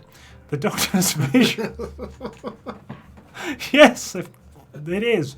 The doctor's vision was a blur for a moment until it wasn't. In his vision is the face of Corono. The doctor, beginning to slowly sit up in his Coronian friend, helps him. The doctor groans from the throbbing feeling in his head. What happened? The Time Lord asked. I thought it was Corono before. Cororo lifted his shoulders slightly and drops them. I have no idea, he replies. The doctor begins standing up slowly to his feet gently. Easy now. Cororo makes sure that his Gallifreyan friend keeps his balance. The doctor sees the human sitting on the staircase which leads to the balcony, rubbing his head. He turns his head to the Coronian. Do you know where we are? He asks. There has been no reading from the TARDIS. It's like she shut herself down or something. Fuyuki replies, even though it wasn't directed at him. The doctor head shifts back once Fuyuki spoke. Why would the TARDIS do that, Kororo? Asked the Time Lord. There was a moment of silence as the doctor blankly at the center of the control room. To protect us! Fuyuki looks at Kororo as Kororo looks at Fuyuki for less than a minute. Then they look at the doctor. For what? Fuyuki asks. The doctor shakes his head vaguely and raises both of his silver eyebrows. I don't know. Which doctor is this? Is this Capaldi? I have no idea. End of chapter 1. Sure. So, are any of those people from the regular show so far? None of them are from Doctor Who, apart from the Doctor, but only... Well, the picture's got Paul McGann. So Part 2. What? There's a Doctor Who opening theme 2011. What? At the Park, June the 12th, 2011. 1:10 p.m. Outside there is a blue jay named Mordecai and a raccoon named Rigby. They are raking leaves. Rigby. Ugh, this is so boring. Mordecai. I know, dude, but if we get this done the rest of the time, we will have fun. Rigby. Fine. Later, they got kinda like... What? Later, they got done kinda like celebrate that they finished, then they head inside, sat down on the couch, turned on the game console and TV, and started to play video games. Mordecai beats Rigby a lot of times. Later, they are hearing a whooshing noise coming from outside. They got up, looked at the window, and are seeing a blue object appearing and disappearing. They dashed outside. The noise ends with a thud. The doctor comes out and took a big whiff of the park. Ah, the good smell of outside of a park. The doctor sees two people coming to him, and they finally came up to him. Mordecai says, "Whoa, where did this box come from?" Rigby says, "Yeah, dude." The doctor's like, "Oh, this? I will tell you later, but I'm the doctor." Doctor who? Just the doctor. Who named a tile just the doctor? I wasn't named the doctor. I be called the doctor. Anywho, it never got you guys' names. Oh, sorry, I'm Mordecai, said Mordecai. And I'm Rigby, says Rigby. The doctor says, Mordecai and Rigby her like the names. So what you guys doing here at? The doctor looks around and then back at them. This Giant's Park. Wow! Rigby explains, we work here. Mordecai adds, as groundskeeper, we live in that house over there. Mordecai points at the house over there. The doctor, that's a cool house. Mordecai says, yep, I can give you a tour of the house. Looking at Mordecai, Rigby adds, do you mean we? And Mordecai says, no, I mean me. Rigby has a grumpy face. Fine. As Mordecai showed the doctor around the house, including Mordecai and Rigby's room, the doctor meets the others. In the living room, Rigby is sitting on the couch watching TV. The Mordecai came by, sat down on the couch, and sigh of boredom. So, what do you think of the doctor? He seems like a cool guy. Rigby nods in agreement. I think he can be our new friend if he decides to stay. Then we convince him to stay. The doctor walking by and walked to Mordecai and Rigby. Well, since you showed me around the house, I would like to show you guys something. They both look at the doctor. Like what? He grins a little. You know that blue box outside? Yeah. Come follow me. Mordecai and Rigby got up and started following the doctor from outside to the blue box. Gentlemen, I give you a time machine. What?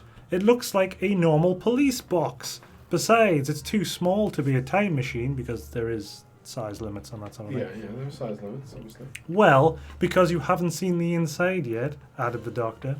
The doctor took out his key, inserted it into the slot, and opened the door, and walked in. And then Mordecai and Rigby followed him in, and once they got in, they seen the inside, and they went into shock. So shocked, their mouths dropped, and they started to look around.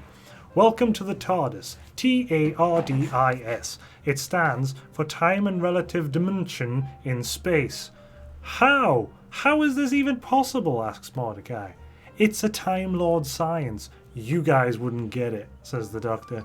Time Lord? Asks Mordecai. Oh yeah, I'm a Time Lord from a planet called Gallifrey.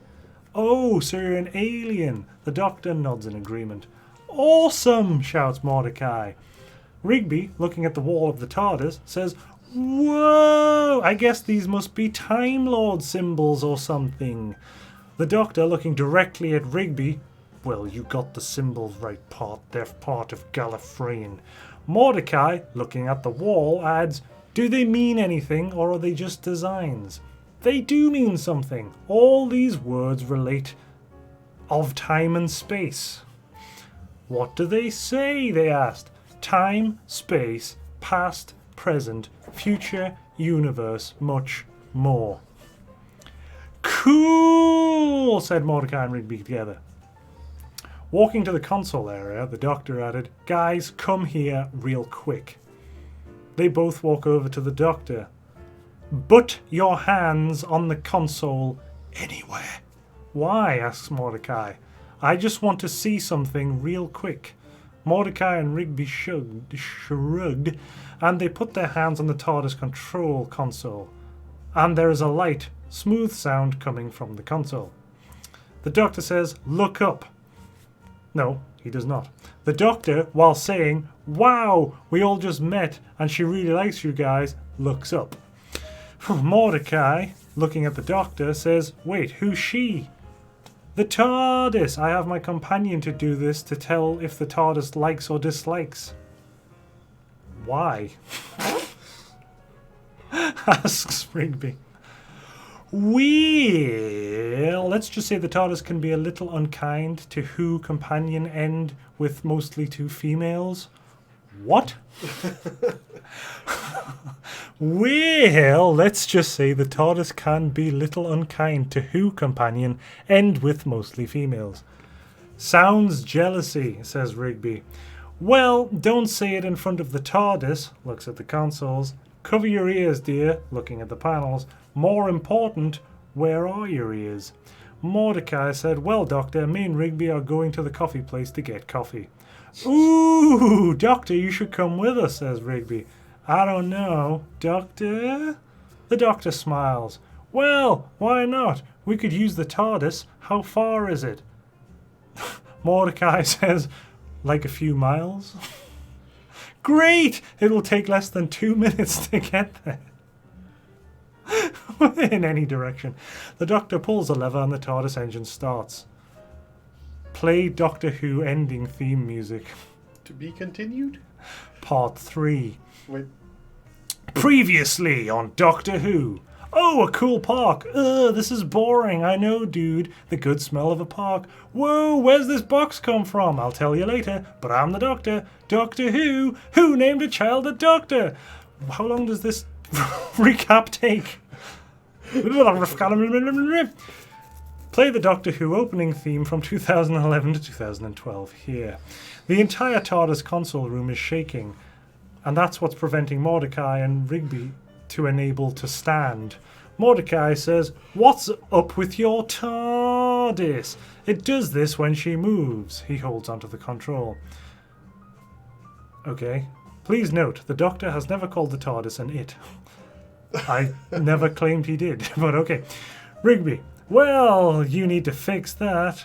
It's a ship that travels not just in space, but also time, says the Doctor. Yeah, says Rigby. The TARDIS has now stopped shaking. We have landed, says the Doctor. Cool, says Rigby, running out the door. Lead the way, says the Doctor. Mordecai and the Doctor walk out the TARDIS door, and the Doctor closes the door behind him. Hey, Doctor, what if someone tries to get in there? Asks Rigby. Oh, don't worry, the Doctor explains. The TARDIS will always be locked, even double locked. But not triple locked. But since you guys are with me, there should will be no worry entering to the TARDIS. Nice! All three of them walk into the shop, and as they enter, the Doctor sees two others. Mordecai gets nervous a little. Hey, Margaret. Is that a character from the show? Hey, Mordecai, says Margaret. Who is your friend? Asked Eileen. I am the Doctor. He shakes Margaret and Eileen's hands. Doctor Who? Asks Margaret. He calls himself that, explains Rigby. Cool, says Eileen. Come on, Eileen. Well then, Doctor, take a seat then, Doctor, says the Margaret. And I will. The Doctor went to the table where Mordecai and Rigby are and sat next to Mordecai. What is it, guys, the usual, says Margaret. Yep. What about your Doctor? Before the Doctor can say anything, Rigby jumps in. He will have something we having. Okay then. Margaret walks away. The Doctor says, so, Mordecai, I see you like the red one. Mordecai blushing. What? How do you know that? Well, it's obvious. Mordecai punches Rigby in the arm. Ow! It's true. I see. Margaret, is it? Asked the doctor. Yes. Interesting. Margaret comes back with 3 coffee. She placed them on the table. We grabbed them and took a sip, and the doctor smacking his lips 3 times. What? Margaret, so, how is it, doctor? It's not bad. It's lovely. I see why you guys come here a lot. How do you know that? Asks Mordecai. The doctor says, thinking ahead. What? Well, I never meet an average human called just the doctor. Oh, the doctor chuckles a little. I'm not a human. Oh, then what are you? He's a Time Lord, with a little bit of excitement dripping from Mordecai. From a planet called Gallifrey. Very interesting, says Margaret. Oh, cool, an alien from another planet, butts in Eileen. But you look so human. Oh, this is not my actual face. Oh, so you're wearing a mask. Oh no, Time Lords are a humanoid race. Then what's with...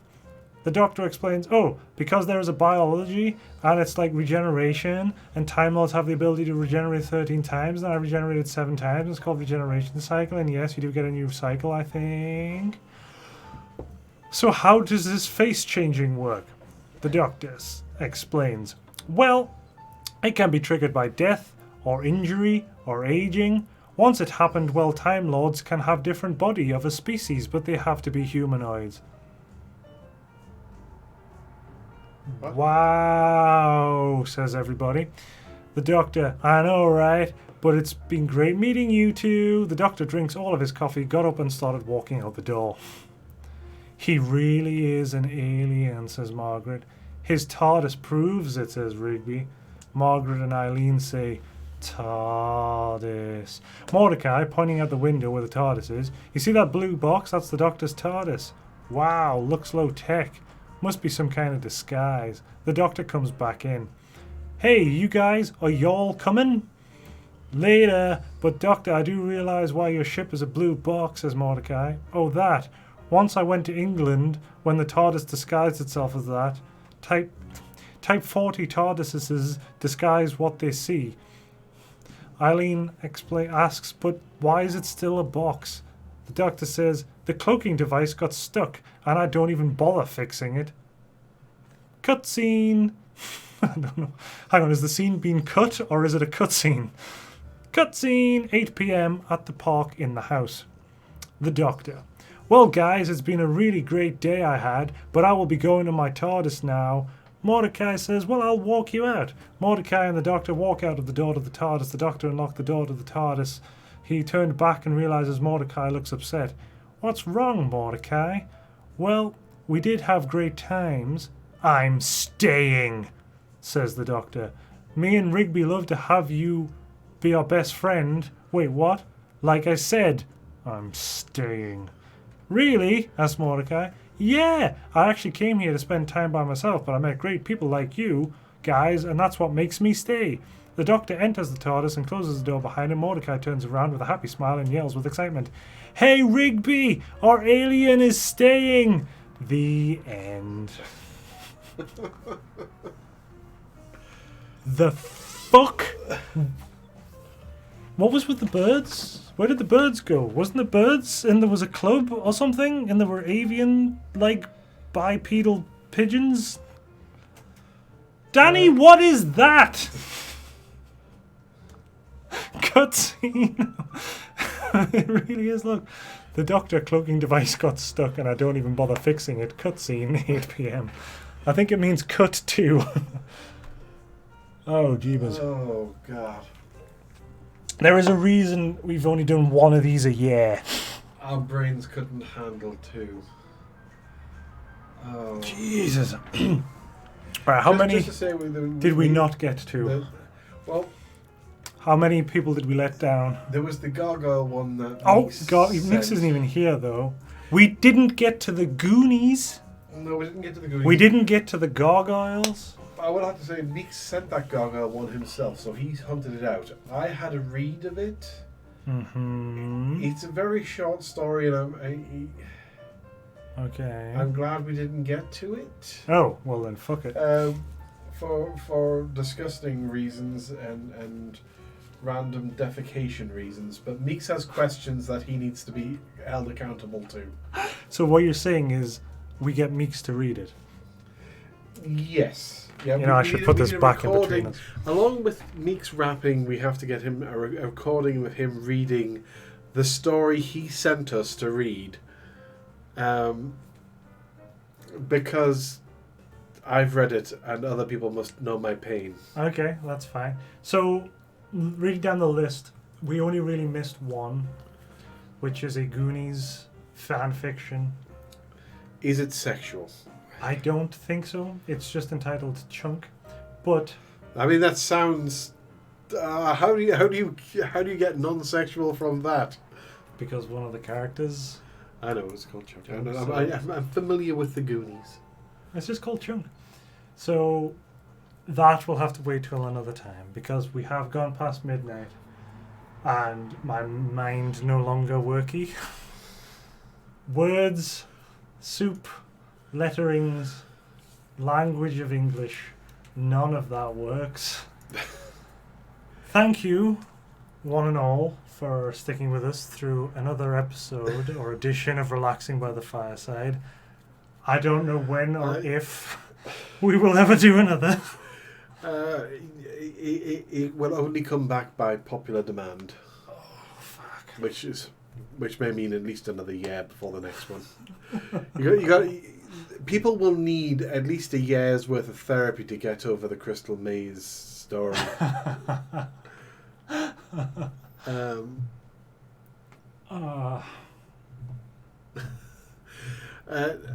I'm pretty sure my stories cannot be read on Twitch, Novus, because... Don't see why not. You can read the Crystal Maze Yeah, but mumsy fingering that's of literally like contestant 2 or stories. 3 lines. You know, my sex scenes are good.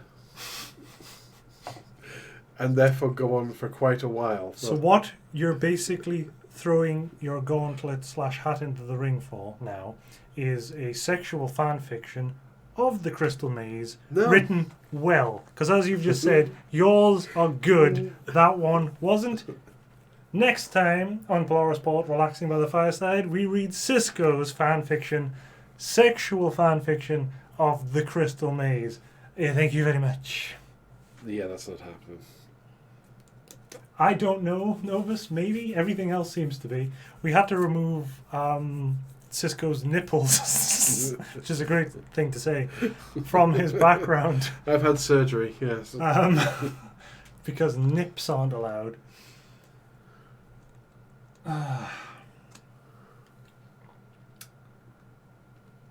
Anyway, good night for now. We're going to go off and die in the corner. You should all go and do something fun and try and revitalize, because Or just down half a bottle of whiskey. or bleach, honestly. No, we're not Trump. We don't advise people to ingest or inject bleach.